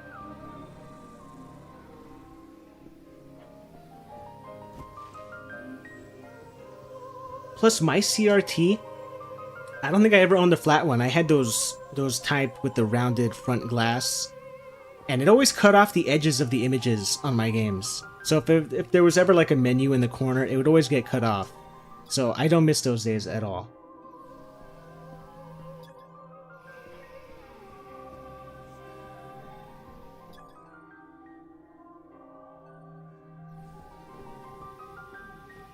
Alright.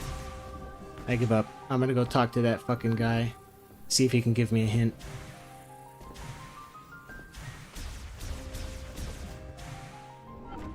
It's so hard to play a game while streaming because I don't give it my full attention. Like, I want to read chat and see what you guys are saying, but I wind up missing out on what's being said. Alright. I'll check your little computer terminal. Nope. Nope. Never mind. Good luck out there, Samus. Let's see here. This was the boss arena. I don't need to go back there.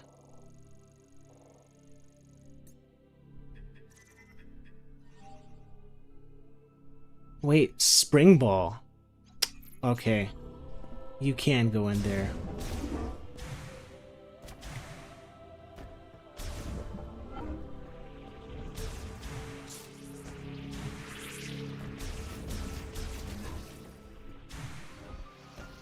I didn't even realize that Spring Ball was still a thing. There it is. Okay.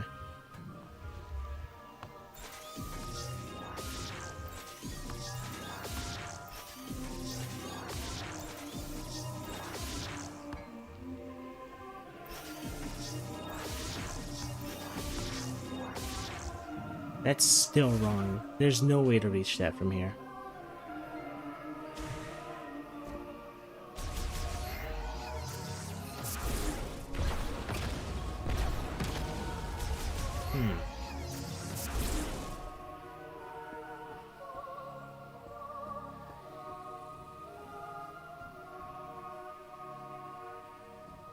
Let's see. Maybe if I scan it another 50 times, it'll hit me what I need to do here. The recess at the top detects a concussive vibration. Detects?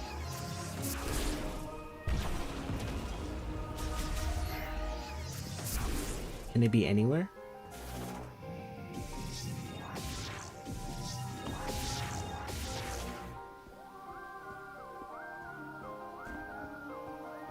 Remove some box to reach that morph point.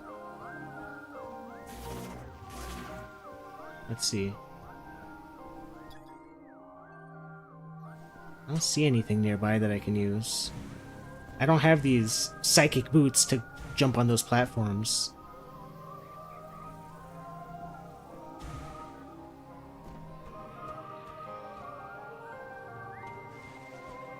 Drink a shot of olive oil every time you scan in this game.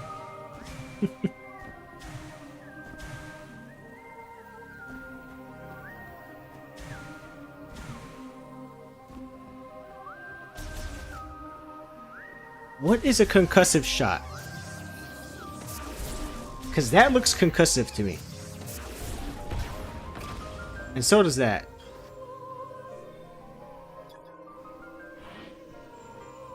Let me read it. Cargo launcher activation switch.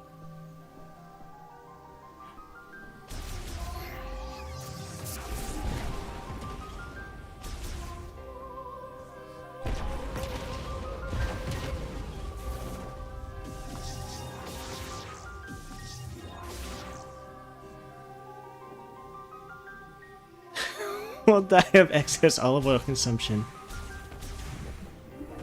Why olive oil, dude? That shit's expensive.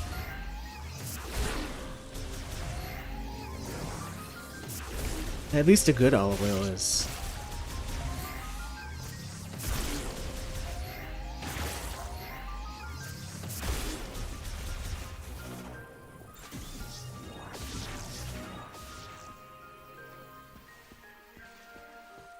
Maybe charge it for a really long time.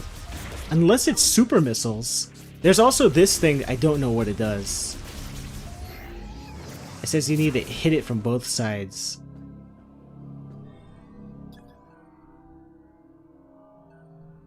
It will open if a current is passed to the electrodes at both ends. I'm so tired of scanning shit already. This is still the tutorial zone. Don't talk to me. Don't talk to me.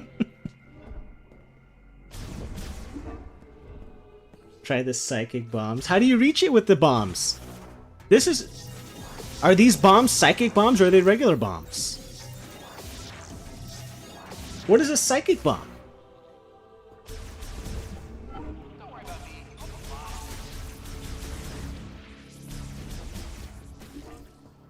Does the psychic blasting count as concussive? That's what I was trying.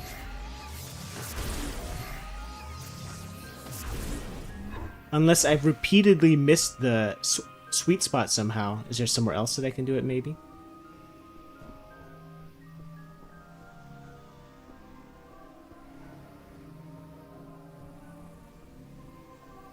Are they in the menu? Let me look. Psychic bomb. To infuse a psychic bomb with mote properties, press and hold A. Once it's levitating, exit morph wall. You gotta be kidding me.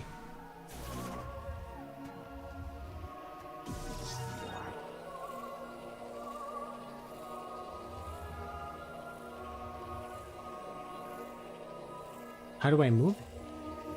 This psychic shit is so annoying.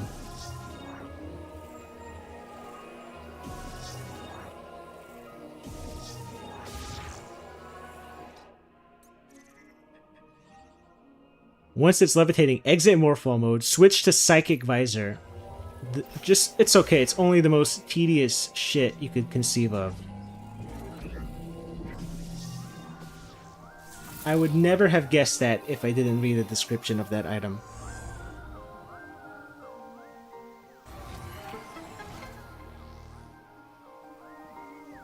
How is that a concussive blast? Oh, I guess because it's a bomb. The bomb exploded.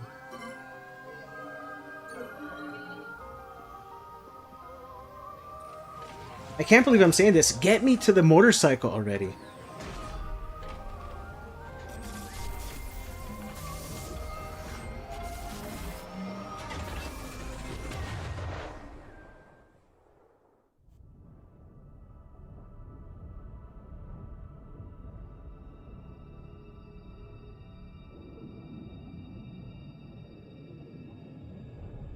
Yeah, to solve that puzzle, you charge a bomb, exit in Morphball form, then use your Psychic Visor to drag it to the spot.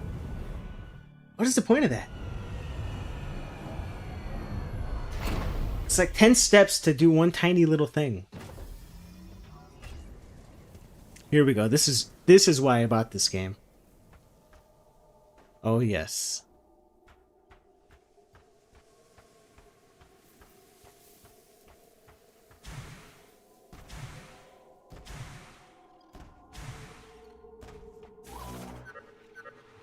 What you see in front of you is the entrance to the closest area with a teleporter key. If you want to contact me going forward, use the radio command on the map screen. I'll help in any way I can.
Well, maybe at some point we'll get to some exploration, but for now it's more combat arenas.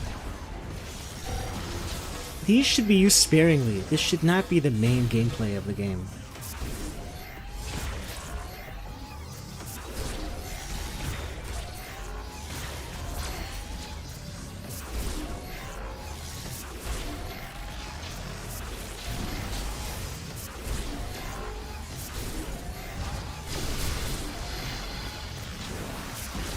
They have wimpy explosions. Remember the Sky Pirates from... not Sky Pirates. The Space Pirates from Metroid Prime 1. When you broke their jetpack, they would like careen down to the earth and then explode in a huge explosion. These things have like this little wimpy self-destruct thing. If you want to get in there, we'll need to find a way to remove it. I'll do some research while you look for the teleporter keys.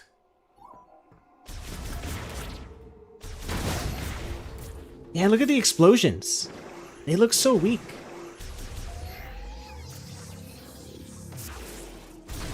How is that an explosion?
Quake 2 has more graphically impressive explosions than that. Even Metroid Prime 1 did, from 2001 or 2002, whenever that was.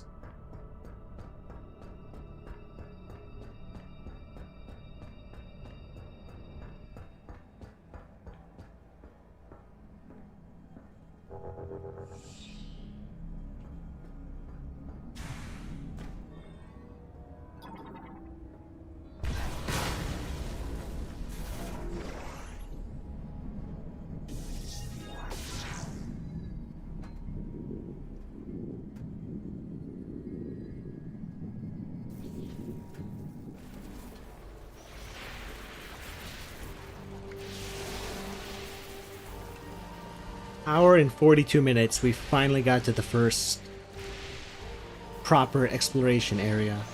That whole thing was just a tutorial up until this point. It was so linear.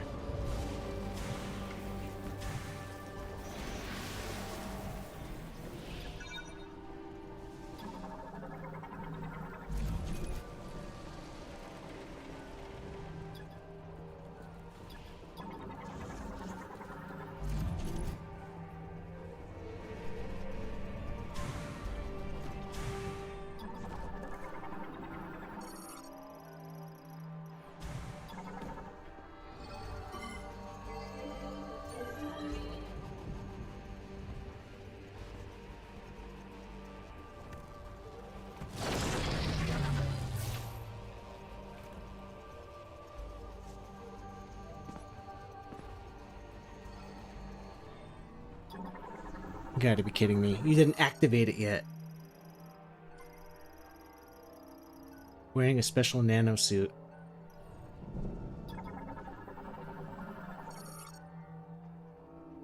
Room, nope, not yet. not yet. Don't jump the gun on that. We gotta get the special Zero Suit Samus suit.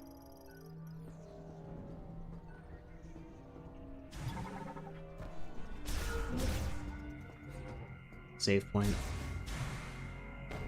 I bet this game auto-saves. I probably don't even really need to do any manual saving, but just to be safe.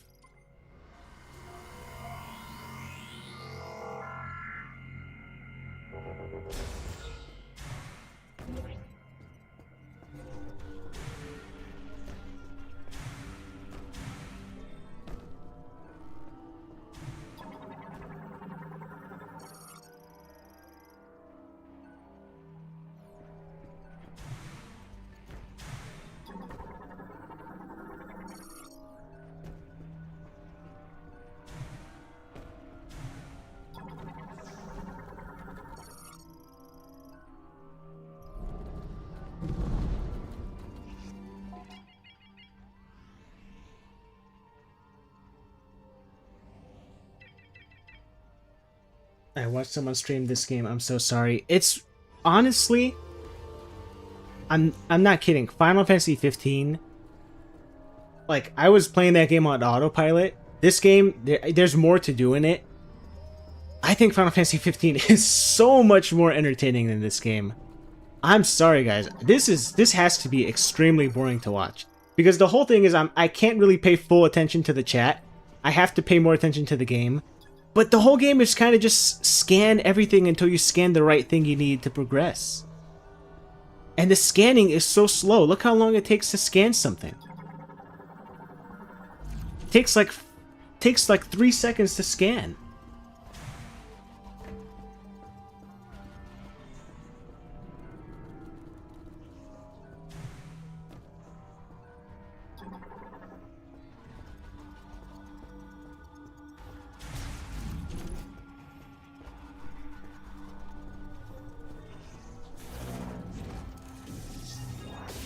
You need boost ball for that. Did I come this way?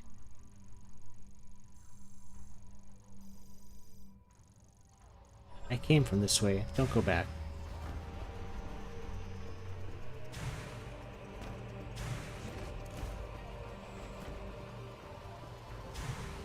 Yeah, Final Fantasy 15 was...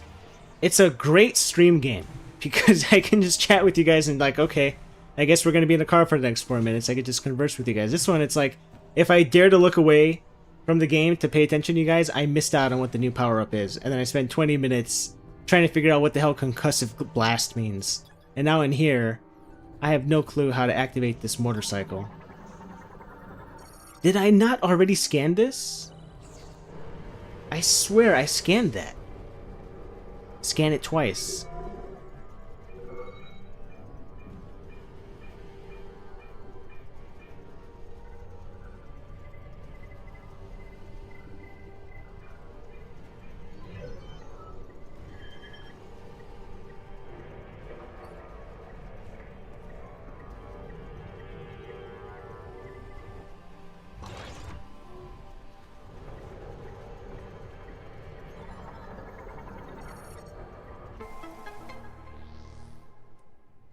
All that just to tell me area map acquired? You couldn't just give it to me?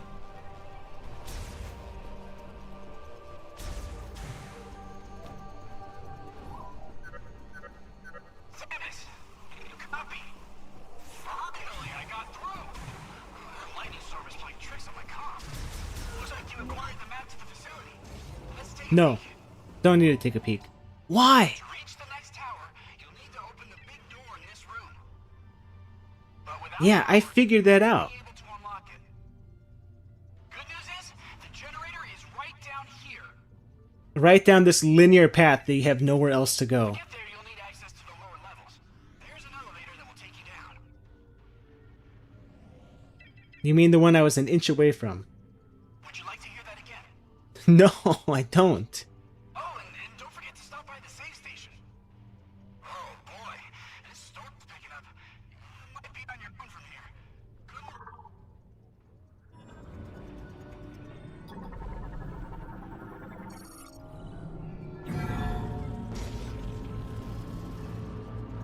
Any plans to keep playing FF15, or is that the end of the critique?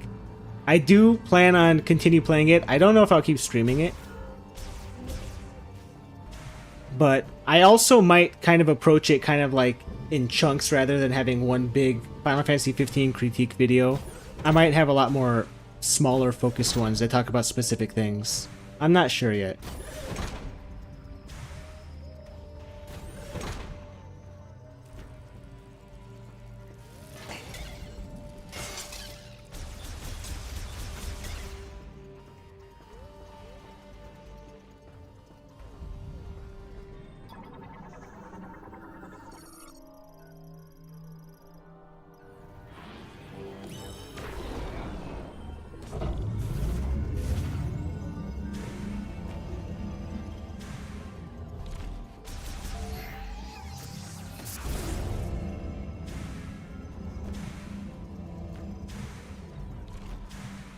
Oh, I see.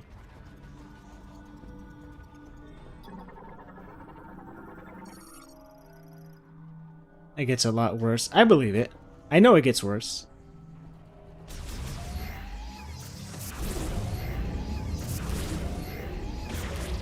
I can't keep charging it. Just one shot.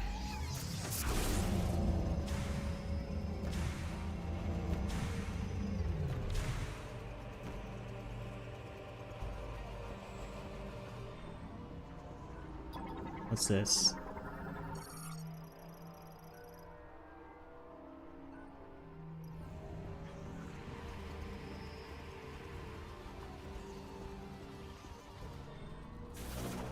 Oh. Is it this again?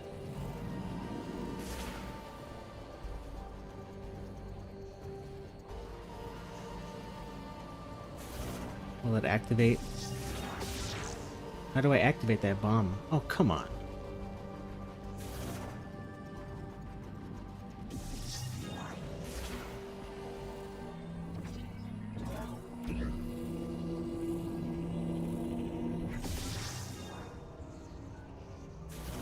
Why is there so much puzzle solving in this game?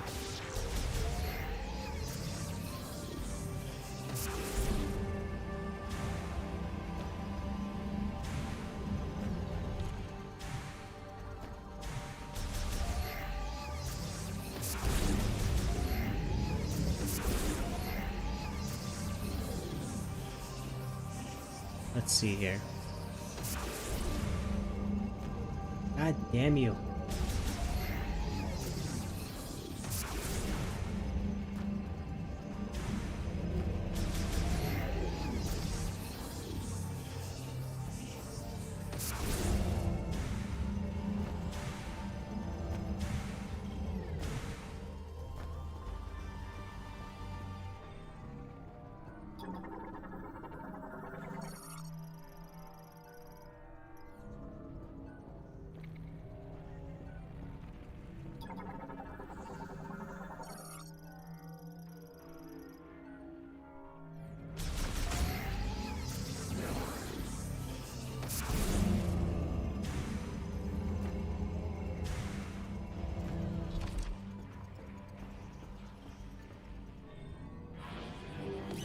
Is this what you have to do?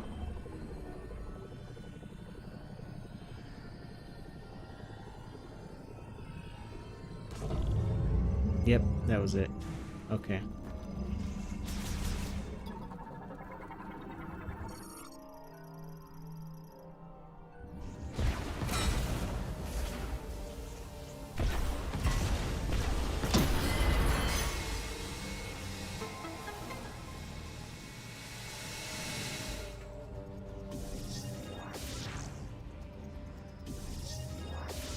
Oh, I need boost ball.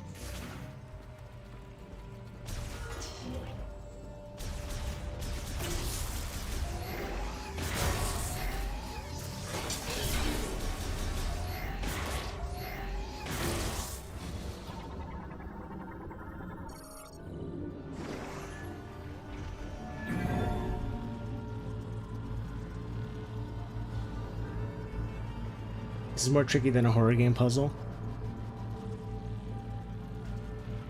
I don't even want to say that it's tricky, it's just that I'm kind of not paying that much attention to it.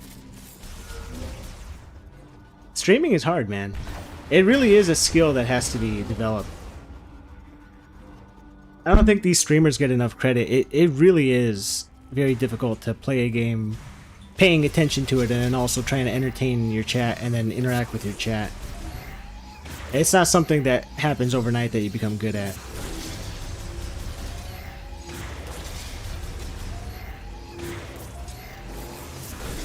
Like, I have a newfound respect for when you see streamers play a game poorly and you make fun of them, like, haha, what an idiot.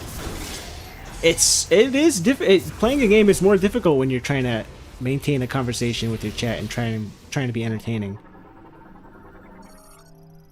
Like, there are parts of this where I kind of stop talking just so I can focus, and it's like, I'm like in panic mode, like, say something, and try to entertain the chat. Like, I don't want to just be quiet the whole time, but I know that the more I try to pay attention and talk to you guys, the less I can pay attention to the game, and then I just wind up getting lost. I run in circles. I don't know, maybe I should just play a shmup instead. That way, there's no confusion, there's no trying to solve puzzles, it's just dodge bullets. Doesn't get any simpler than that.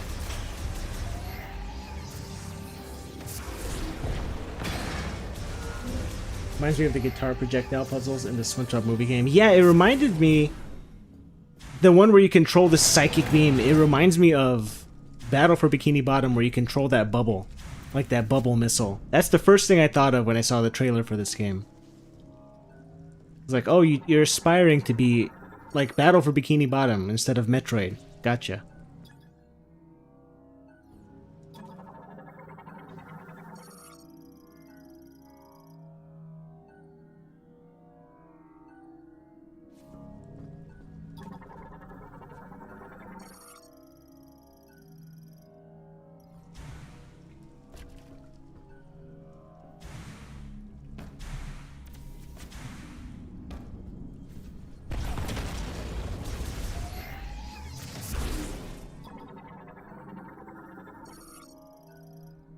It can be pulled free. Pulled.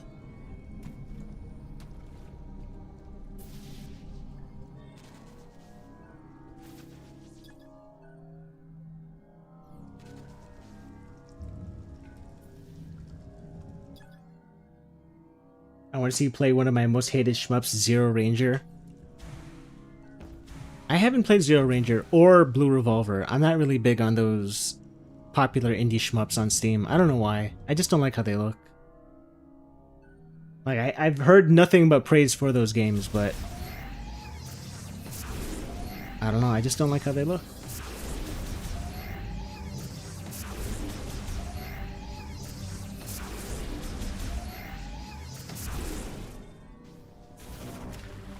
Hopefully they just mean I can blow it up and not pull free. Why do I need to pull it free? It's just metal.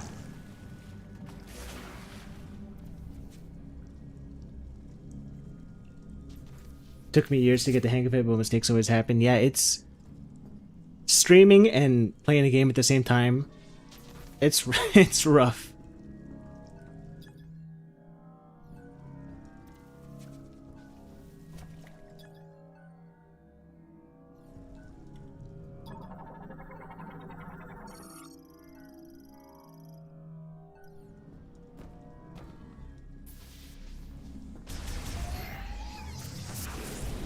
I hate that this is a thing, charging a bomb and then grabbing it, because now I don't know if I need this to solve any of these puzzles.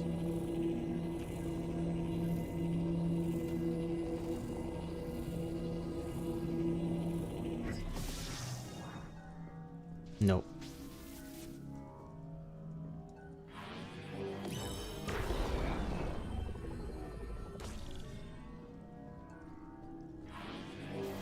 See, it looks like you should be able to destroy these little thin metal support pieces of metal. But this does nothing to them.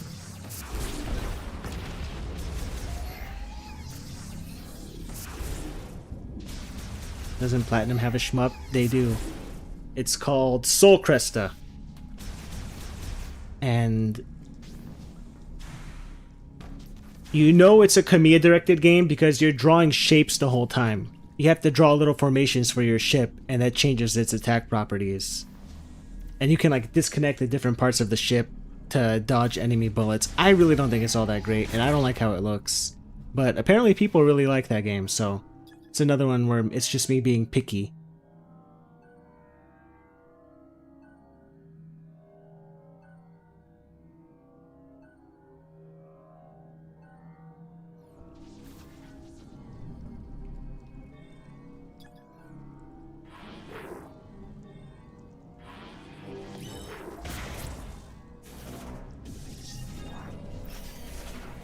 It says grapple beam, right? Is that what it said? Grapple node.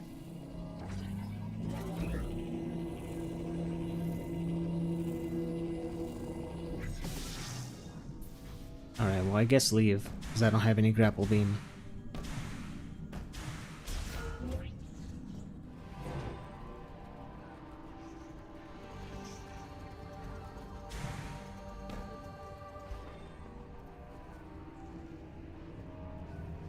Soul Cresta has like fighting game inputs. Yeah, it's such a... It has so many complex layers to it, but when you get down to it, it's a pretty simple shmup. Like, there's not much to it. Most of its interactive parts are just for like scoring. But I also think it has endless loops. So the scoring is just however much patience you have to sit through the campaign through like 10 loops.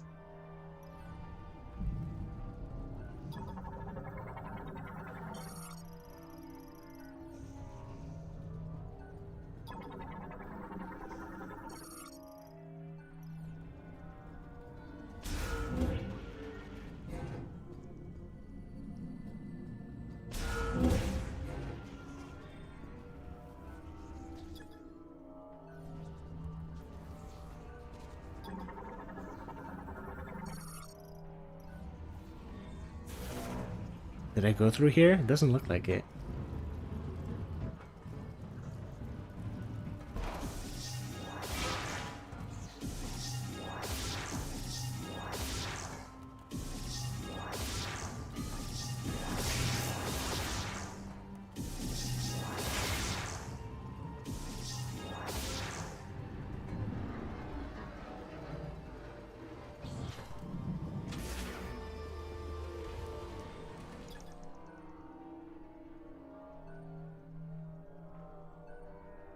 Concussive blast. Okay.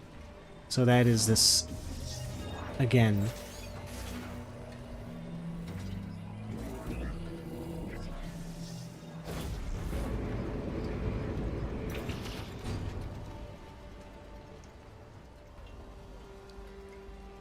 I don't know a lot about shmups. There's Radiant, Silvergun, Death Smiles, Ikaruga, R-Type. Those are those are the ones.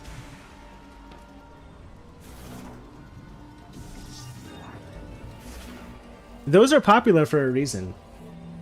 Those are all really good. I'm trying to learn Ikaruga right now. Because I've played it for years, but I've never gotten the 1 credit clear on it. And stage 3 is just a huge difficulty ramp up. So I'm going to try to put in some time to get through it. I haven't gotten a 1 credit clear for a shmup in a long time. That one's been a long time coming. Radiant Silvergun I also like, but that one... I don't know if I'll go for the 1 credit clear in that one. Because I don't like the RPG part of it.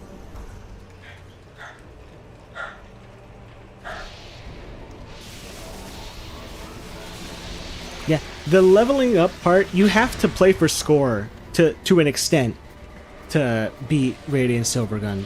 And I'm not opposed to that, but like trying to figure that out on your own, because I don't really like watching replays for shmups. I like trying to figure out how to route myself through them just on my own.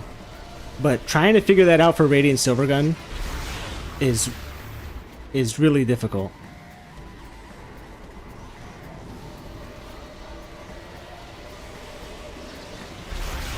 You ever like the Darius games? I never played them.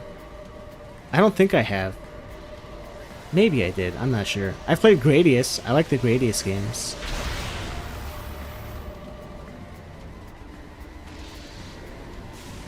Is Darius the one with the fish motif? Like there's a lot of fish bosses. I think I might have G Darius or Darius, however it's pronounced. I think I might have that. I've just never gotten around to playing it.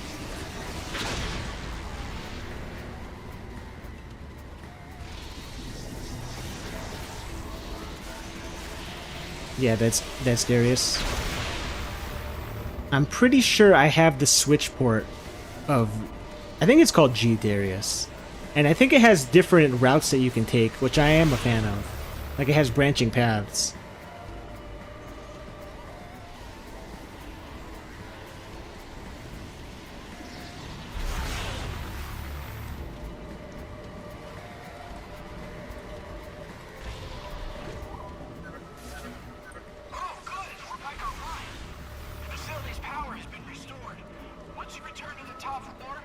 Darius is also the one with 2 or 3 screens of size. I think, yeah, in the arcades, it was ultra widescreen monitor for Darius. I sadly never... I've been to Japan twice now, and I haven't seen any of those Darius cabinets there. And I've even been to that famous arcade in Akihabara, where if there's any place that would have it, it would be there.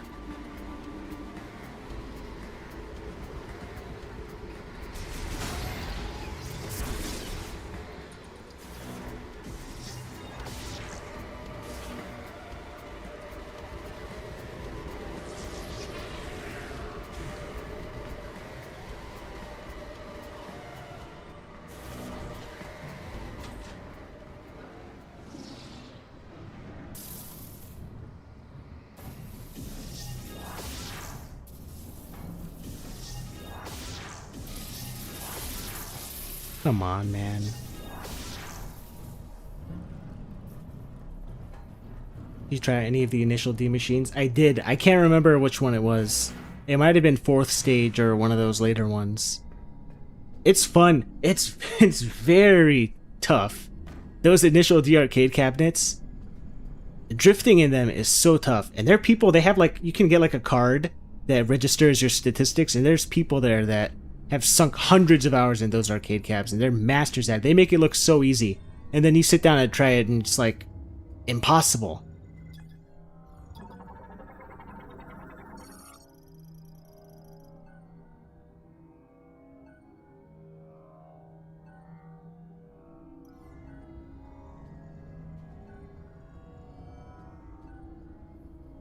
Touch the hologram to do what now? Oh, just touch it like that. Japan is still a bucket list goal for me. I'm actually planning on going back to Japan for about 2 weeks in August this year. So in early August until probably about the end of August, it'll be radio silence for me as I tour the countryside of Japan. I'm planning on renting a car this time, which should be exciting because I've never driven left-handed before on the left side of the road. So that'll be an adventure.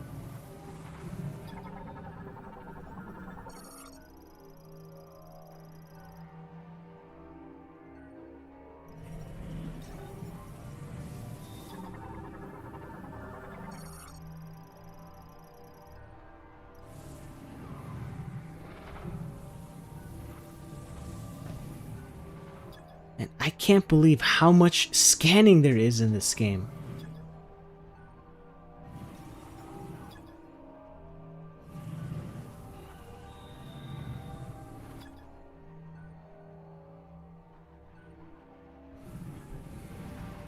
The elevator recall terminal, where is it?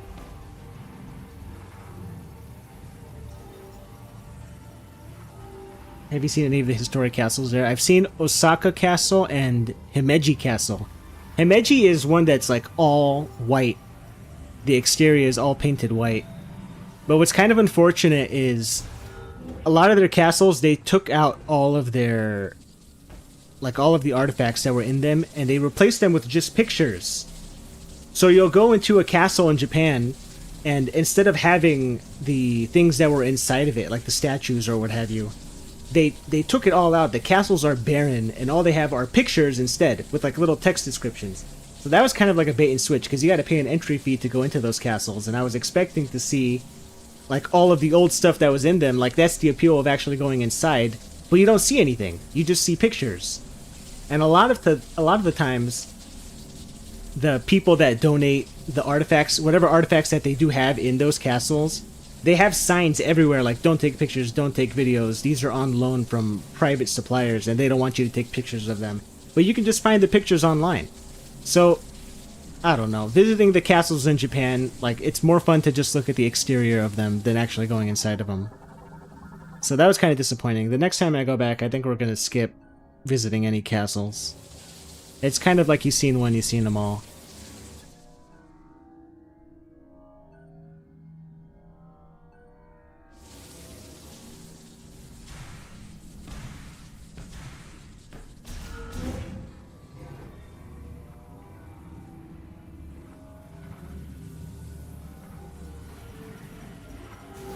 Oh, okay, I see what you do here.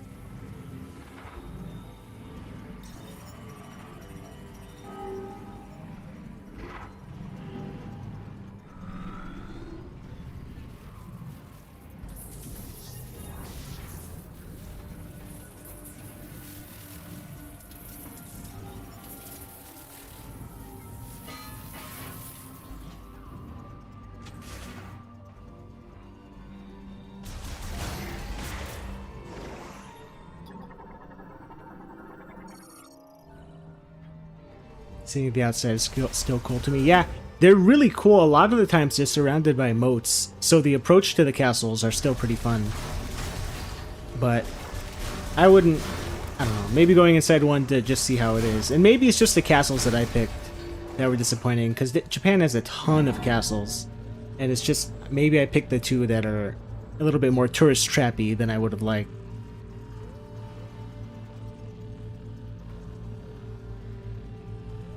They didn't allow any pictures at the Berserk Memorial. Kind of sad because they had a full-on design documents. And yet, a lot of the places in Japan, they don't like you to take pictures or videos of them. Even in Kyoto, a lot of those neighborhoods, they have signs on the walls like, please don't take pictures or videos here. These are people's houses. Which I wouldn't ever do that, but you see people online that just film everywhere they go non-stop. And it probably just got to be annoying for these people that are just trying to live out their daily lives. And then some asshole with a phone is just filming them like, look at this foreign person! And it's just a regular old neighborhood. It just looks cool.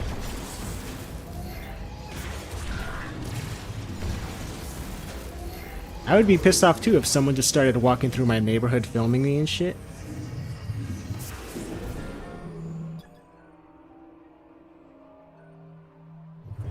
again with this concussive blast. They came up with one mechanic and they're like, just constantly spam it.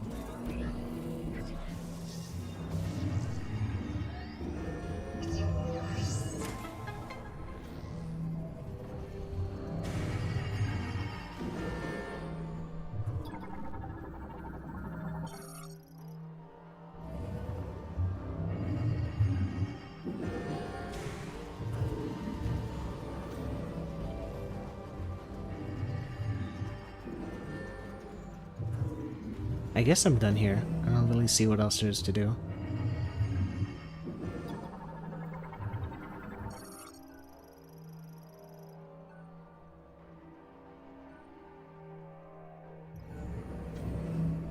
Alright.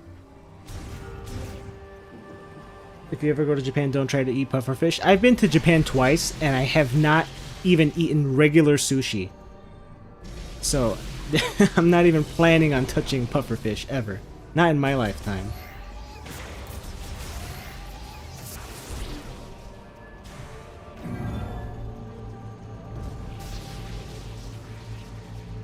When he went to Switzerland, there was only one place that said no pictures, and it was a museum that had a bunch of old weapons and armor. Yeah, so it's interesting how even in other countries, they don't want you to like photograph those old relics, those old items.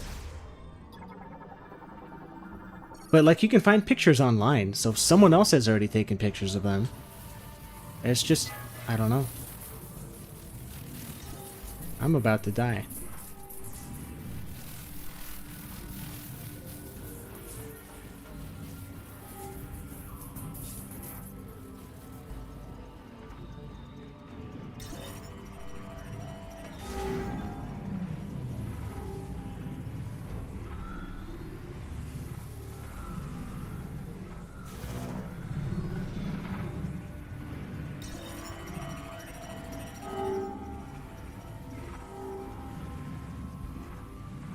I just eat pufferfish straight out of the water, never had any problems. They do serve it raw, it's just you're not supposed to eat in a certain part of it. There's like a certain toxin sac inside of the pufferfish, I think, and that's the part that you're not supposed to eat. But the flesh itself is not poisonous. Like, people wouldn't be eating it if it really was that dangerous to eat. I think it's just one of those things where people try to make sensationalist videos, like, look at the most dangerous fish in the world. I think anyone that serves pufferfish knows what they're doing. I don't think there's any danger of dying from eating it.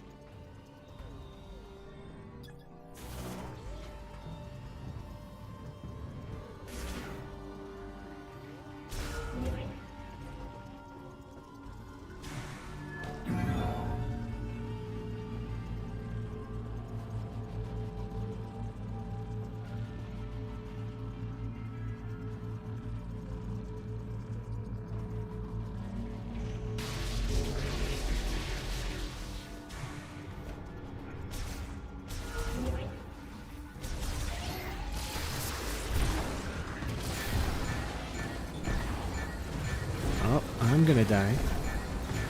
Nope, never mind. It's like 1 in several hundred thousand. 100,000? 1 in several 100,000 die from eating eggs, too. From getting salmonella. Okay, here. This is what I have to do.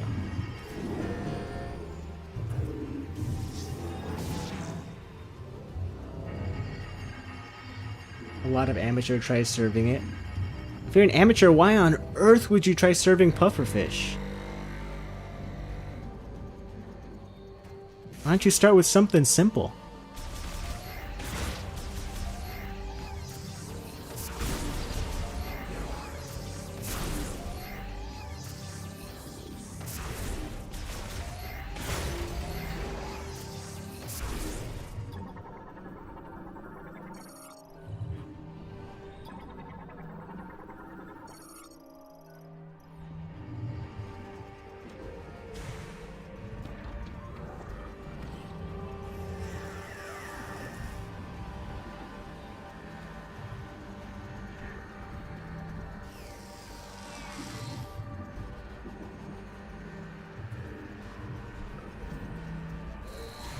Ooh, okay, go through it. No, this one jump over. Nope. Go through this one too. God.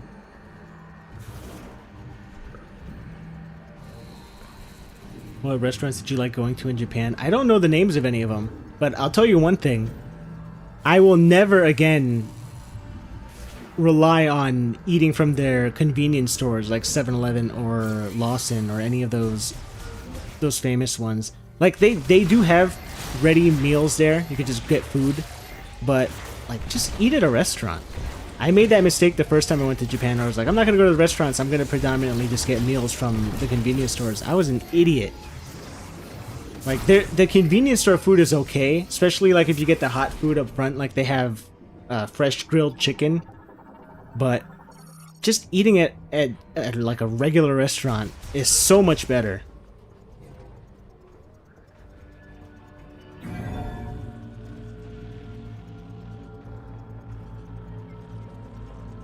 I went to a lot of breakfast places in Japan. Like the last time I went, they have a lot of they specialize like in pancakes there, and I don't really like the souffle pancakes. I think those are too eggy, but their regular pancakes are really good. In general, I try to stay away from like the Western food in Japan. Like their burgers and their pizzas are made for them. They're not made for foreigners, and I don't like how they taste. I would stay away from getting like fast food burgers in Japan because they do not at all taste like Western fast food burgers.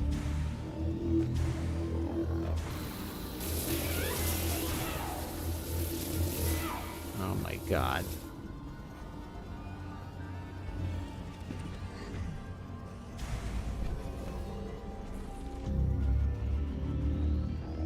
Try the Famichiki. Is that a restaurant? I'll have to write that down. There's no way I'm gonna remember that. Famichiki? Japanese burgers are so funny to look at, though.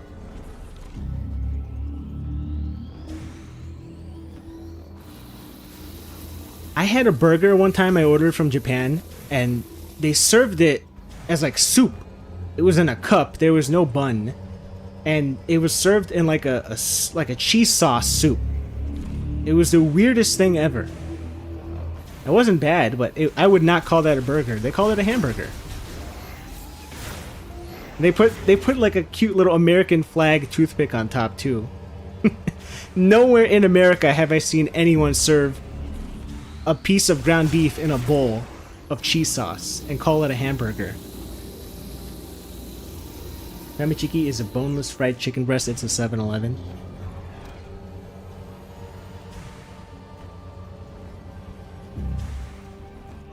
I don't remember which one of those convenience stores I went to, but I did try the fried chicken at one of them, and I thought it was okay.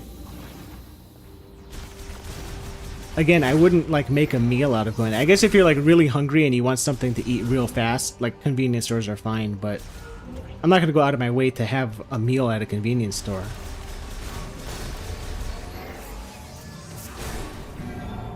Like their convenience stores, they have like whole refrigerator aisles filled with like microwave dinners. And each one is like, I don't know, $3-4. They're really cheap. Why did I come back here? Can I ride this yet?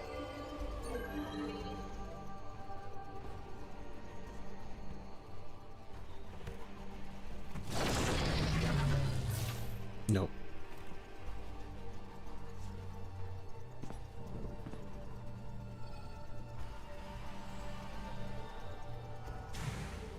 Fried chicken in Japan is good. I've had it a few times. I would say it's pretty good. Anything you can activate now that the power's back on? To clear the way to the next tower. With this storm, we might lose signal, but...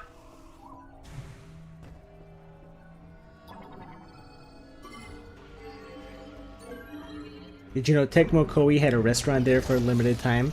A lot of game development companies have restaurants there. Square Enix has a couple of cafes. Capcom has a Capcom bar in Osaka and in Tokyo. There's even a Kirby cafe. That looks pretty cool. I might go there when we go this year. I kind of want to check out the Kirby cafe, but a lot of their themed cafes require reservations. Nintendo has a Nintendo Museum in Kyoto that they opened up like a year ago or something like that. And reservations for that are booked like 3 months in advance. You can't get into the Nintendo Museum. I checked 2 months ahead of time and they were sold out the entirety of August. I checked last month. Over 2 months in advance, the whole month was sold out. To just go to a museum. Anything like Nintendo or Pokemon related there is insane. I think same thing with that Pokemon cafe. You need like over a month reservation and then you have to fight. Because you have like about 5 minutes when registration for reservations goes online. You're fighting like thousands of other people just to sit next to a statue of Pikachu in a little cafe. There's no way it's worth it.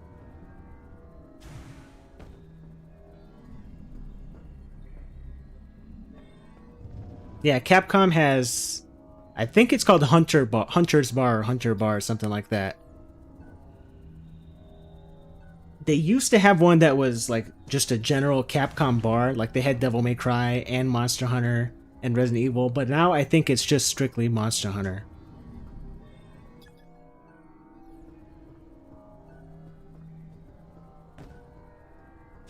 Did this finally unlock the bike? I think it did.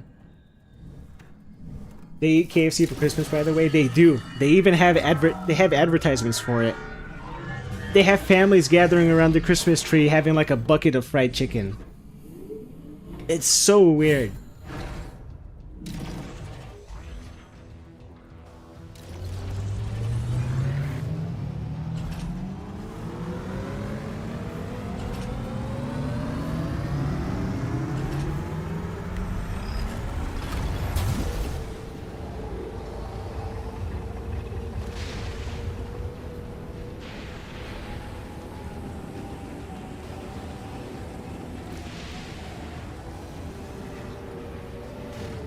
DMC bar sounds fun. There's a video on YouTube by someone named Super Bunny Hop. He went like 8 or 9 years ago to the Capcom bar. He has some footage of what it's like inside. It's pretty cool. But I don't think it's around, or at least not in the same way anymore. I think Capcom replaced all of their old restaurants with just Monster Hunter themed stuff, and I don't know, kind of over I'm kind of over Monster Hunter nowadays.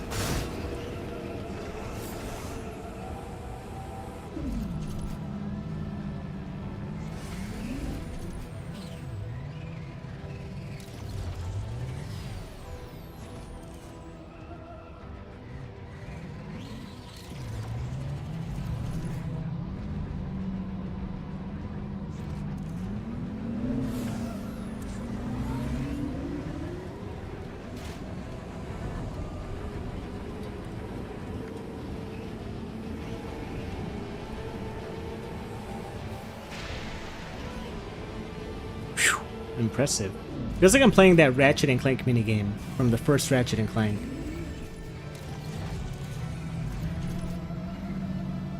Okay, so I was supposed to get off the bike to activate that switch.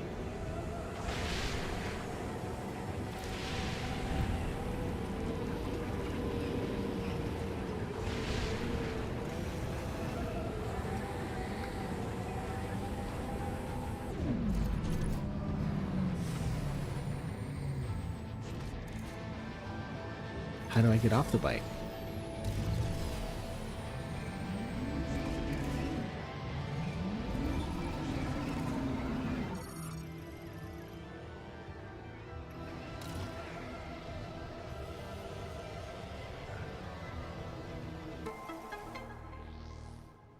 You heard a lot of cool places in Japan from the 2000s, changed a lot. Japan is so like English friendly now. It's ridiculous. It feels like it feels like vacationing in an English country.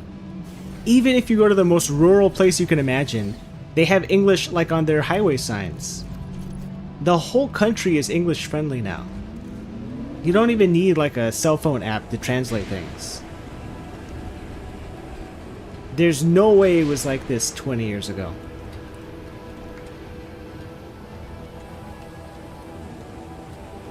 I don't know what it feels like for people living there, if they're like getting upset with how Englishified it's become. There's some streets you'll walk in Japan, it doesn't even feel like you're in Japan. Like, you'll see no Japanese anywhere. All of the storefronts have their signs in English.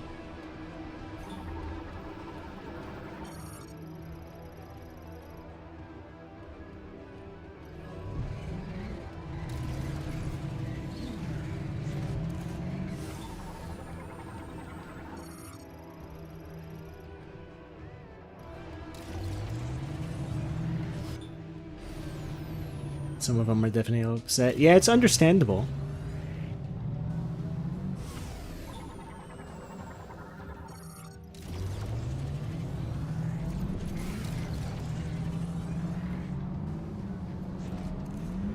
And I'm not certainly helping things out by constantly taking vacations there. But I'm not even going to Japan for like the pop culture stuff. Like, I could not care less about anime and like their arcades. I already did that. I'm kind of over their arcades. I'm just going to take in the sights. Like, like I said, I want to rent a car and drive into the countryside because they have some really cool parts of nature that I really want to see.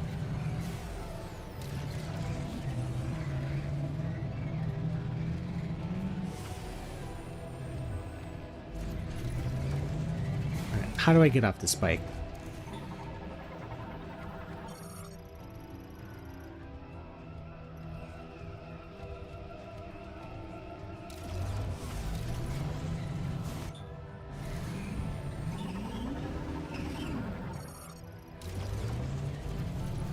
Maybe I just leave?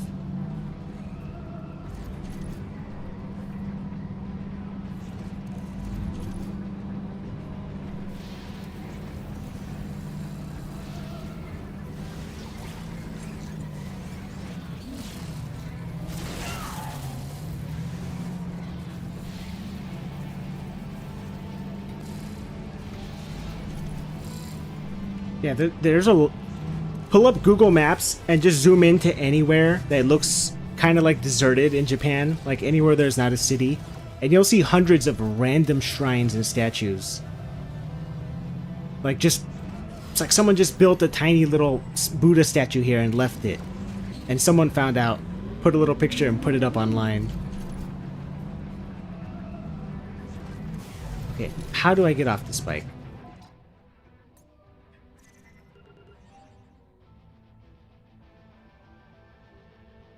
Press the pause button to get off the bike. Ugh.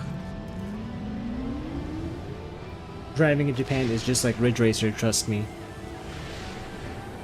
They have a lot of winding roads there. But you're not gonna see me trying to drift through that shit. I'm gonna be driving like a grandpa. Because I'm gonna be like scared for my life, or at least for like the first 5 minutes, driving on the opposite side of the road.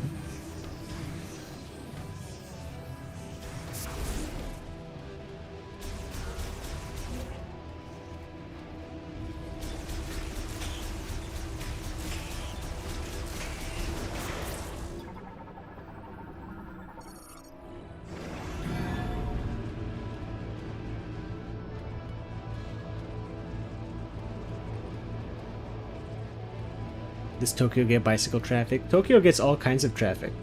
Tons of foot traffic, tons of bicycle traffic. I actually think Osaka has a ton of people riding bikes there. I didn't see as many in Tokyo, but Osaka is like really big on bikes.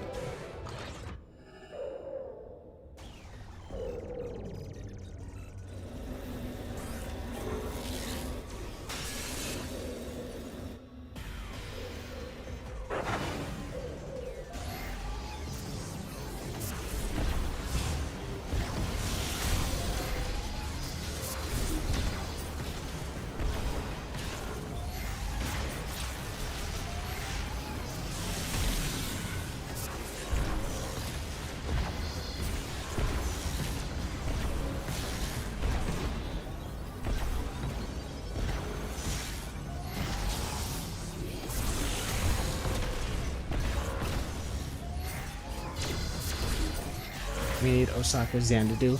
Did you see the sequel to Tokyo Xanadu, Kyoto Xanadu? Why on earth did Falcom make that a 2D game? I have no clue. Like, yeah, it's different, but it does not resemble. Like, forget about it resembling like the original Xanadu games. But I kind of liked Tokyo Xanadu. But Kyoto Xanadu just looks so weird. Someone earlier was saying they're not making enough like 3D indie games. That's what Kyoto Xanadu is. It looks like a 2.5D indie game.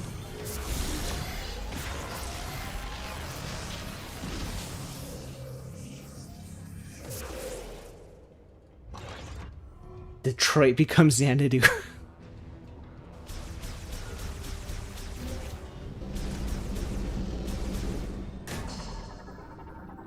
I don't know if there's any running theme for the Xanadu games. It's kind of just like make whatever you want, call it Xanadu.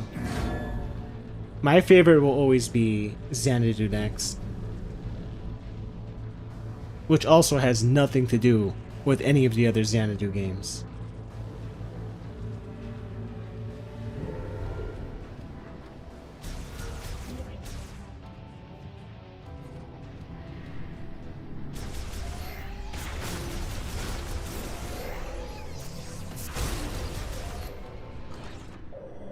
Yeah, Tokyo Xanadu, the story, total trash. Skip it.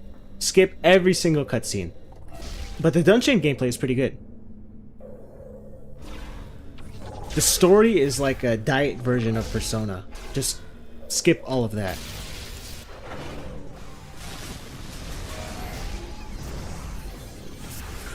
Plus, it has a terrible translation. It tries to use like hip lingo.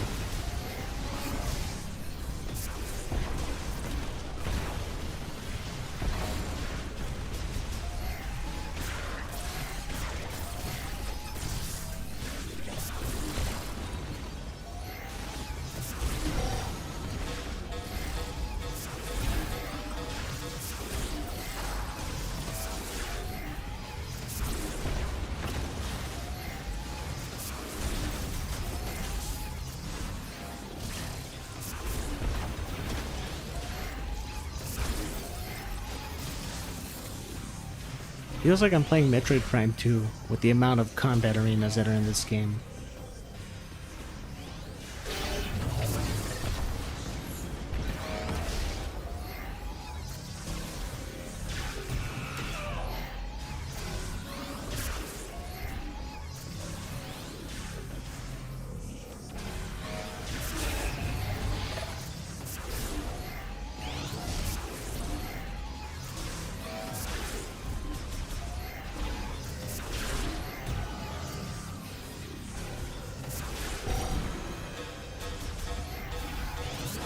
That missile warning indicator is so obnoxious.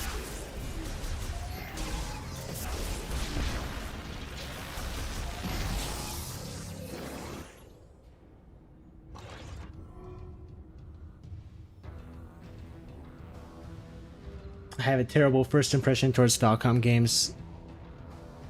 I don't have a terrible first impression for them. I also don't think that... I don't know why. Their games always look like a generation or two behind. So maybe that's what you're talking about, you don't like how they look. Like, it's... Their newest games, they still look like they're stuck in the PS3 generation. Kyoto Xanadu is not even out yet. It looks like it could have come out in 2010.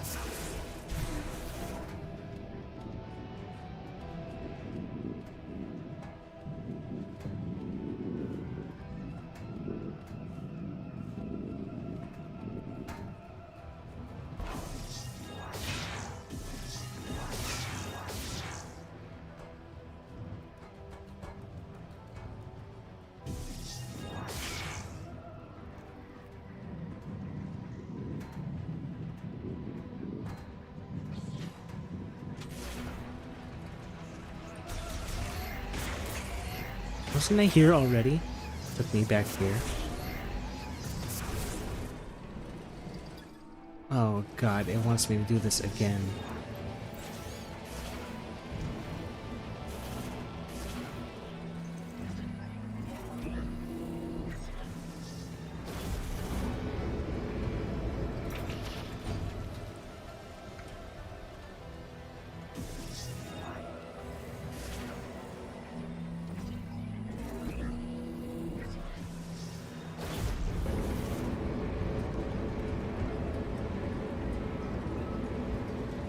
I can't believe it's already recycling ideas. I just did this.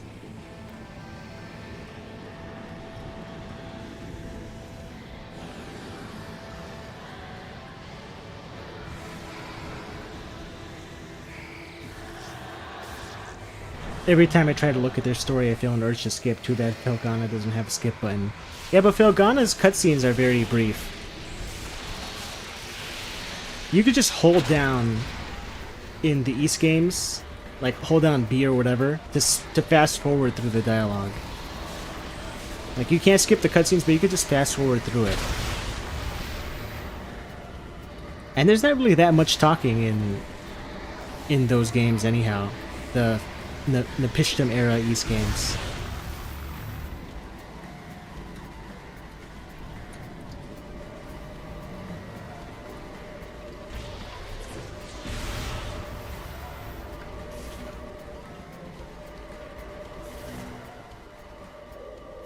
I'd love to see them do something like Pop Full Mail again, but seems unlikely. Falcom used to be a very creative company.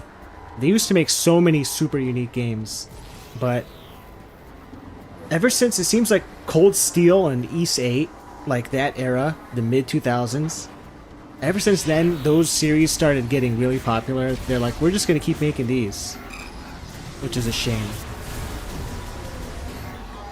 Because I really like Ys, and I can accept that people like the Trail series, but I would like to see them do more unique games. Like, I was kind of excited to see them do another Xanadu game, but not 2D, man. Come on.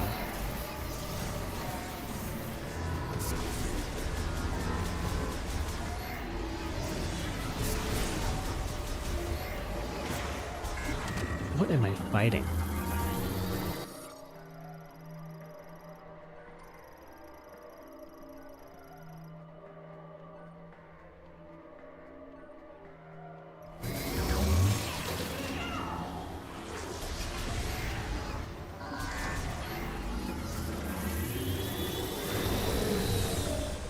This again. Oh.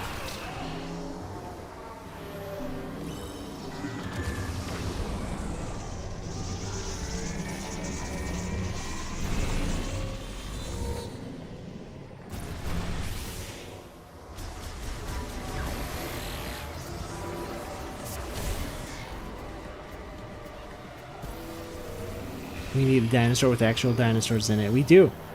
I don't know why they call that game Dinosaur. The only thing dinosaur about it is the final boss. I think its name is called Dinosaur. So they're like, let's call this game Dinosaur. And it has no dinosaurs in it.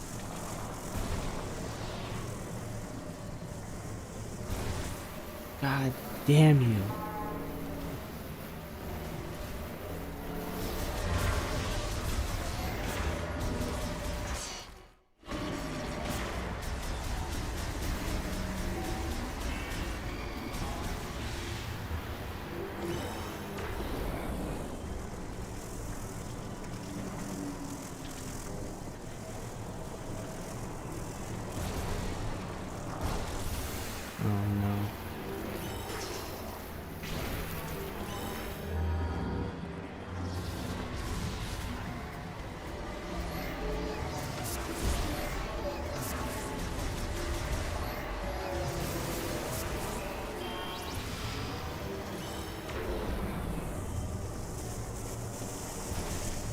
Wow. Super cool boss. I'm so glad I'm fighting this. Is this going to be every boss fight? Every boss fight is just doing this.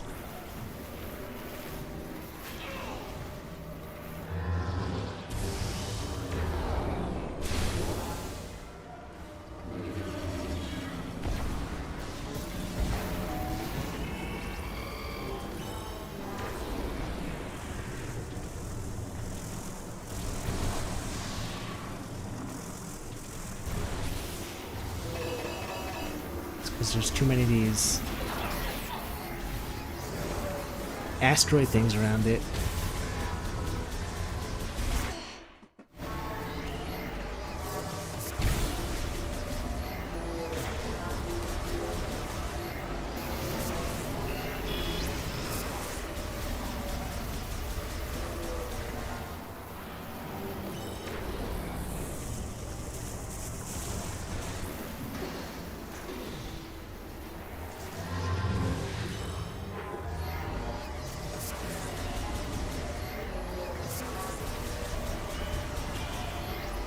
Hope the translation for Dinosaur Resurrection is going okay. I imagine they're trying to get it licensed by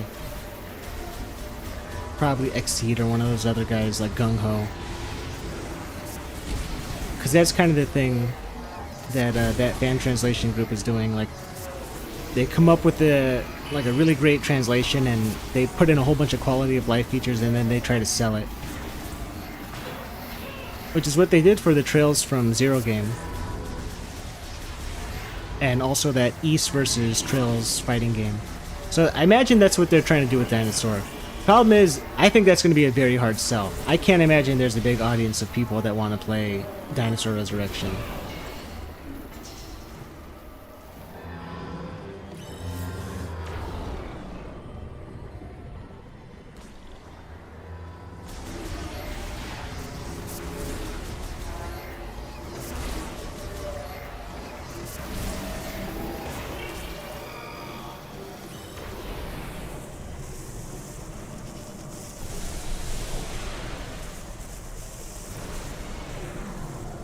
Oh, please, God, hit it.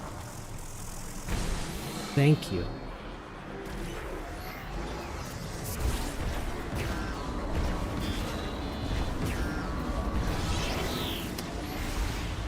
Wow. Super fun boss fight.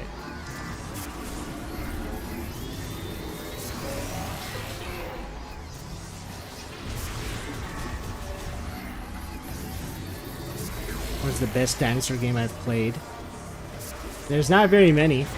The only one that comes to mind is Dino Crisis, which is not a good game. Like, just play Resident Evil. Don't play Dino Crisis.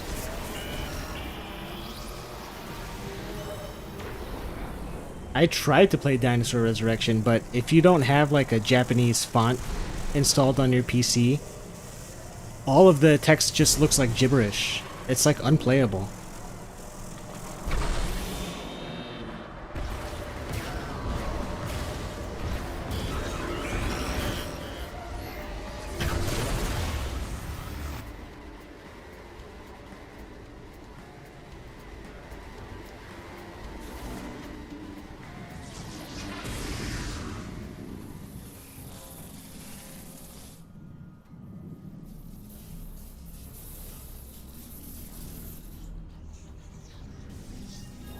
Mine would be Fossil Fighters.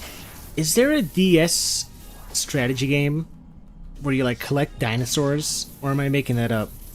Or maybe it's like involving bugs. It's either bugs or dinosaurs.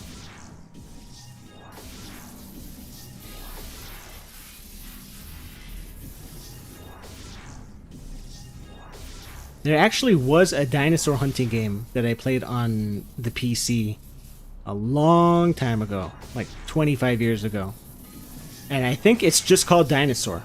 I don't know if there's any other name for it. But it's kind of like you pick a gun and then you just shoot a bunch of dinosaurs for points. So it's like a scoring based game.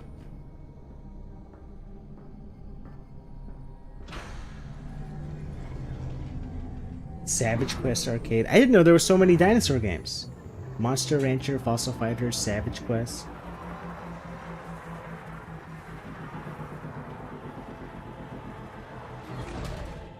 Monster Hunter, if that counts. Another boss?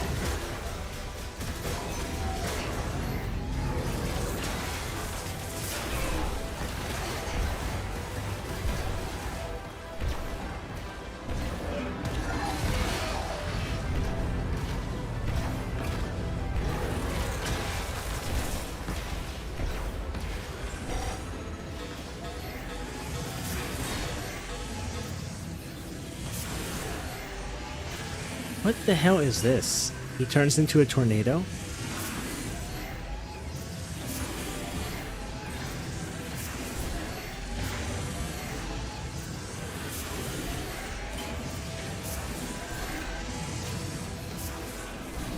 I wonder if you bomb him?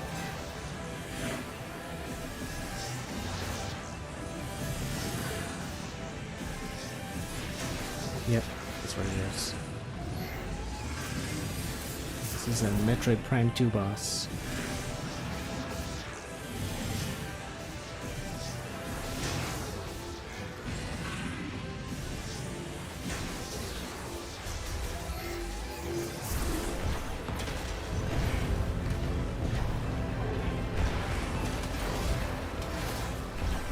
This whole game is like a Metroid Prime 2 spiritual successor. This is for people that like Prime 2. And I am not one of those people.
You know, this would probably make for a pretty decent boss rush game, because with the amount of bosses that it has.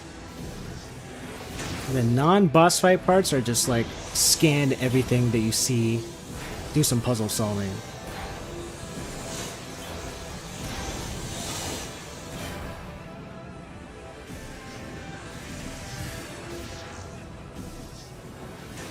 I sound like a broken record. Every single modern game, I'm like, hey, boss fights are pretty cool. Just make it a boss rush. Just make Fury.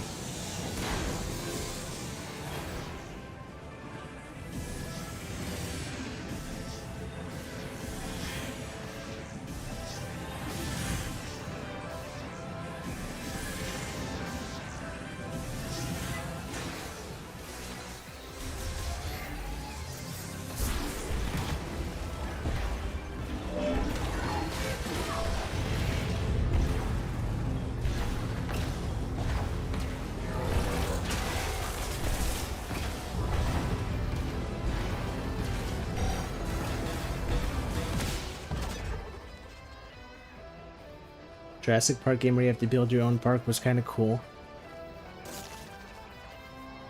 I saw that game. It kind of looked like a Sims style game. I don't know. You know what? I don't know if it counts as a dinosaur game, but I think there's a Roller Coaster Tycoon 3 expansion that has like a dinosaur hunting part of it. Where like the dinosaur will break out of the enclosure and you have to get into a chopper and shoot it with a tranquilizer dart. That's my favorite monster. That's my favorite dinosaur game. Roller Coaster Tycoon 3.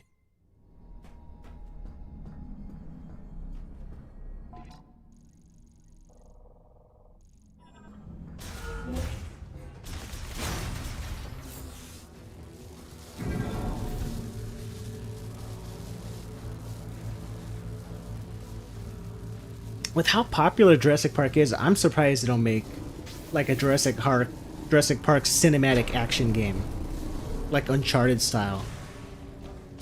That seems like that's a very easy game to just make, and it would boom, sell 10 million copies.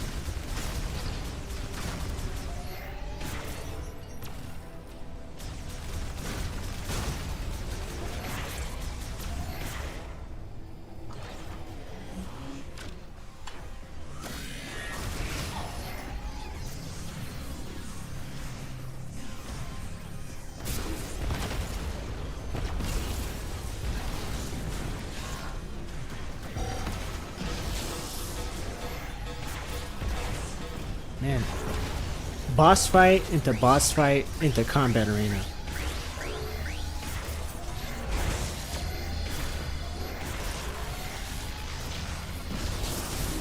Shooting is not at all why I wanted to play Metroid.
Did I get Boost Ball?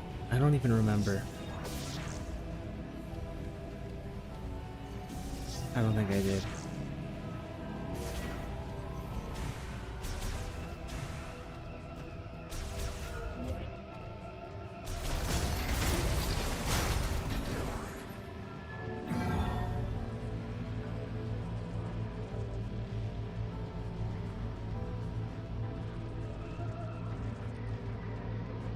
This game can give FromSoft a run for its money with the amount of elevator riding there is.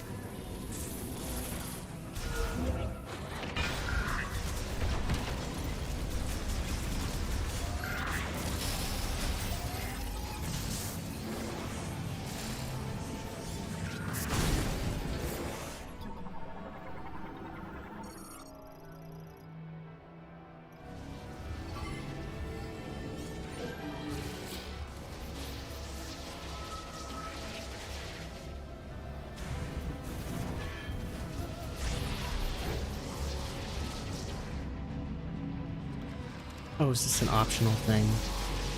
Yep.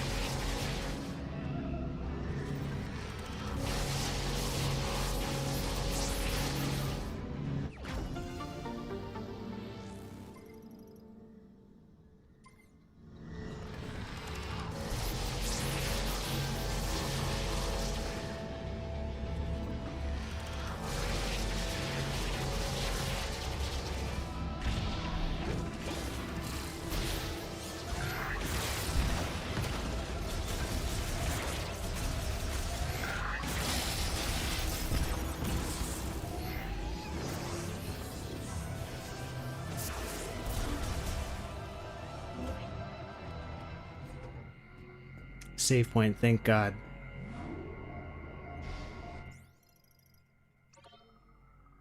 Alright. 3 hours. I think that's enough for me, guys. And plus, I mean, what really is there to say about this game? I think... there's not even anything to say about it. There's absolutely nothing remarkable about it. Nothing. It's an hour-and-a-half tutorial into a linear dungeon filled with a bunch of combat arenas. The whole thing has just been riding elevators, and then boss fight after fighting non-stop waves of enemies. It felt more reminiscent of Prime 2. It's not that it doesn't even feel like a Metroid Prime game. It just feels like one that I don't enjoy. I'm not a huge Prime 2 fan. Like, I like Prime 1 and only Prime 1. So, like, in a way, this really isn't surprising that I wound up like this. It's a combat-focused game with and it's also, like, bizarrely puzzle-focused, too. Like, there's hardly any platforming. It's mostly scanning a bunch of stuff, flipping switches, and doing that bizarre charging up a bomb to then pick it up with your psychic energy to activate a switch. And in 3 hours, I already did, like, the same puzzle twice. It was repeating ideas. I can't imagine the rest of the game is going to fare much better. It's going to be just non-stop shooting the whole time. And, like, the shooting works fine in Metroid so long as if there's a constant forward momentum. There's no momentum in this game. The whole thing, it feels like I'm walking with a ball and chain strapped to my ankles, because every time I enter a new room, it's either get lost for 3 minutes trying to figure out how to solve the puzzle, or fight waves of enemies. Like, this is the kind of enemy density that you would see in the last major zone of Metroid Prime 2. I forgot what it's called, the Ing Hive or something like that. Sanctuary. In Sanctuary, you're fighting all of these like spider robots. Like, that's all I'm fighting here, is just non-stop robots. It's like I picked up right where Metroid Prime 2 left off. So, like, the people that are like hating on this game, I don't think you can hate on this game and also love Metroid Prime 2. This really does feel like a proper sequel to Prime 2. Like, at least like the cutscenes, it was very verbose for the first hour and a half. It was so on rails with the cutscenes. It was starting to bore me. It eased up on the cutscenes, and Mackenzie, he's not calling you nonstop the whole time. Thank God for that. He respects you enough to let you try to figure stuff out on your own. And I'm happy that I turned off tutorials, because I actually had to think about what I was doing rather than the game spelling it out for me. I think turning off the tutorials, thank God they have that feature included. I don't know if that was included at launch or not, but I'm at least glad that it's in it now. But like the rest of the game, it's like the first half is just non-stop cutscenes, second half is just non-stop fighting. And none of that is Metroid. Metroid is just, kind of chill, just run through an environment, shoot the enemies along your way. They're not supposed to be super tanky. These guys takes like 3 or 4 charge shots to put them down. Is it a chill time to be here? Thanks, Phoenix. Yeah, I tried not to rage playing this game. There's really nothing to rage about anyhow. Nothing in this made me angry, and nothing really about it made me depressed either. It was kind of just like whatever. Just like a modern action platformer. I don't think there's anything offensive about it. There's really nothing about this game that I can look at and say, this is terrible. Like, I don't like it at all. It's not fun. It's not for me. But I don't think it's terrible. Like, I have to at least give it credit in that respect. This game is a weird homage of Prime 2 and Other M. Honestly, I think Other M is a better platformer than this game. Like, Other M has its own fair share of issues, and Other M has forced walking. I didn't even realize that. I tried to make an April Fool's video this year about Other M, like pretending that I liked it, and I thought it was a terrible video, so I never uploaded it. And I forgot that that game has forced walking parts in it, which is just atrocious. But, like, Other M, for all of its faults, at least the, like, progressing through an environment, it felt more interesting. It felt like more of a platformer than this. This doesn't feel like a platformer. I think Prime 2 got popular recently. Prime 2 got popular in the same way that Majora's Mask got popular, where when these games came out, people were kind of like, not as good as the first one. And then, like, 10 years later, because of the internet, because of YouTube, people started making videos. Did you know this game is secretly underrated? And everyone's like, I thought I was the only one. And then all of these people banded together and went, oh yeah, everyone knows Majora's Mask is secretly the best Metroid, or secretly the best Zelda game. Prime 2 is secretly the best Metroid game. It's not. Like, the best part of Zelda games are the dungeons. And Majora's Mask has like 4 dungeons in it. How could that be the best Zelda game? It's halfway there to being the best Zelda game. And Prime 2 is just non-stop shooting. The whole game is just like, it's like Doom. Whoever it was earlier that was like comparing this game to Doom, you're absolutely right. This is Doom. Like with a veneer of Metroid. It's like a Metroid flavored Doom. I think Majora's Mask is more creative though. Majora's Mask is carried entirely by its premise and not by its gameplay. Like, if we're judging it strictly in terms of Zelda gameplay, I don't like repeating the same exact thing over and over again because you have to rewind time. And it's like, oh, you didn't open up the shortcut? No, it's my first time playing the game. I don't know about opening up shortcuts. Oh, have fun running through this again. Like, if you don't like doing the side quests, which I don't like side quests, I've said that before. That's why I don't think Majora's Mask is that great. Like, if I play a Zelda game, it's for the dungeons. And there's just not that many of them in Majora's Mask, and the ones that are there, like the first dungeon in Majora's Mask ain't that great. It's okay. But compare that to Ocarina of Time, it's not even a comparison. Ocarina of Time is so much better.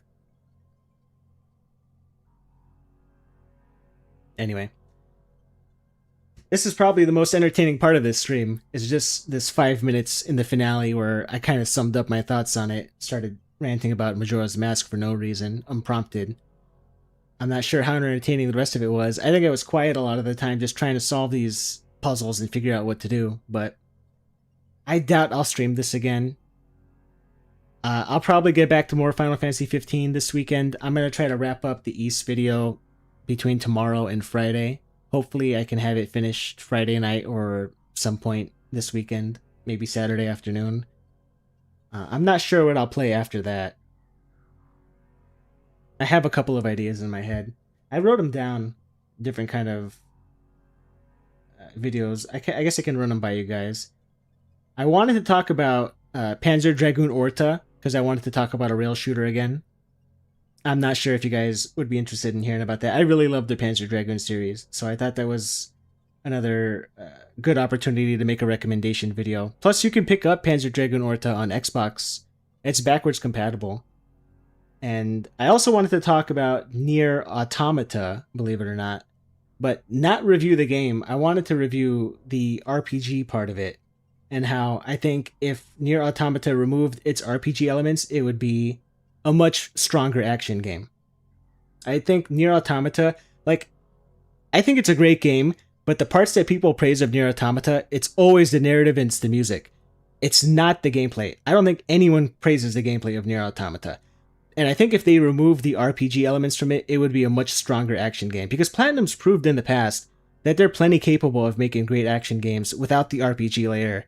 But maybe because Square Enix published it, they're like, it has to be an RPG, that's what we're known for. And I think it held that game back a little bit. Because Nier Automata, as fun as that first playthrough was, I've tried to replay it on several occasions, and I can't do it. Because you kind of need to grind. Otherwise, by the time you hit that third route, it just becomes like this huge difficulty spike. The enemies have so much health.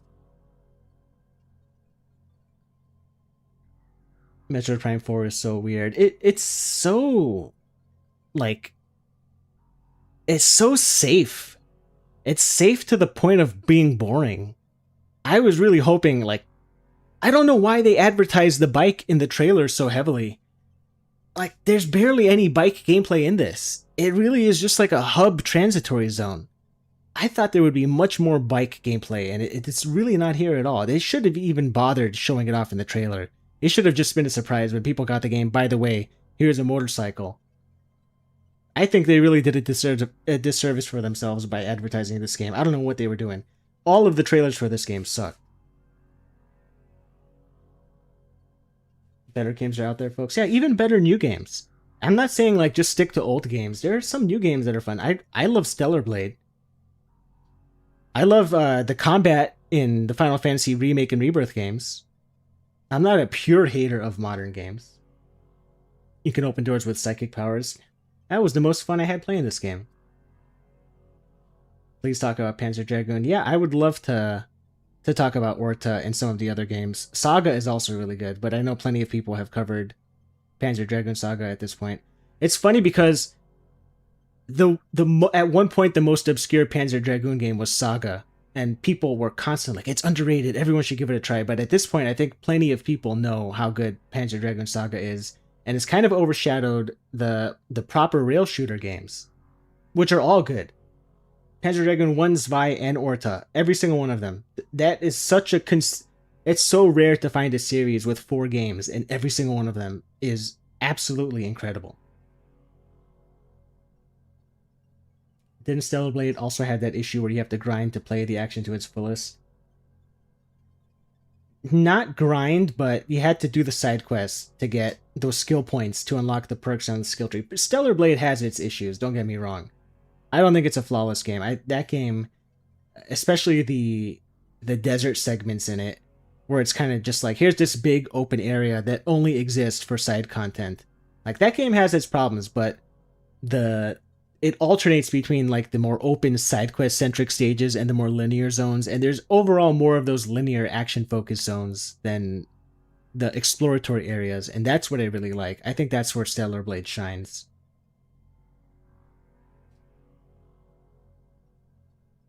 So those are the ideas I have floating in my head. I'll probably tackle one of them after I wrap up this East video this week. And between that and continuing the Final Fantasy 15 playthrough, I think I've got a lot on my plate for the rest of July. So I'll have plenty of fun stuff coming up. Thanks so much for tuning in, guys. And I hope you guys enjoy the rest of your night. Take care.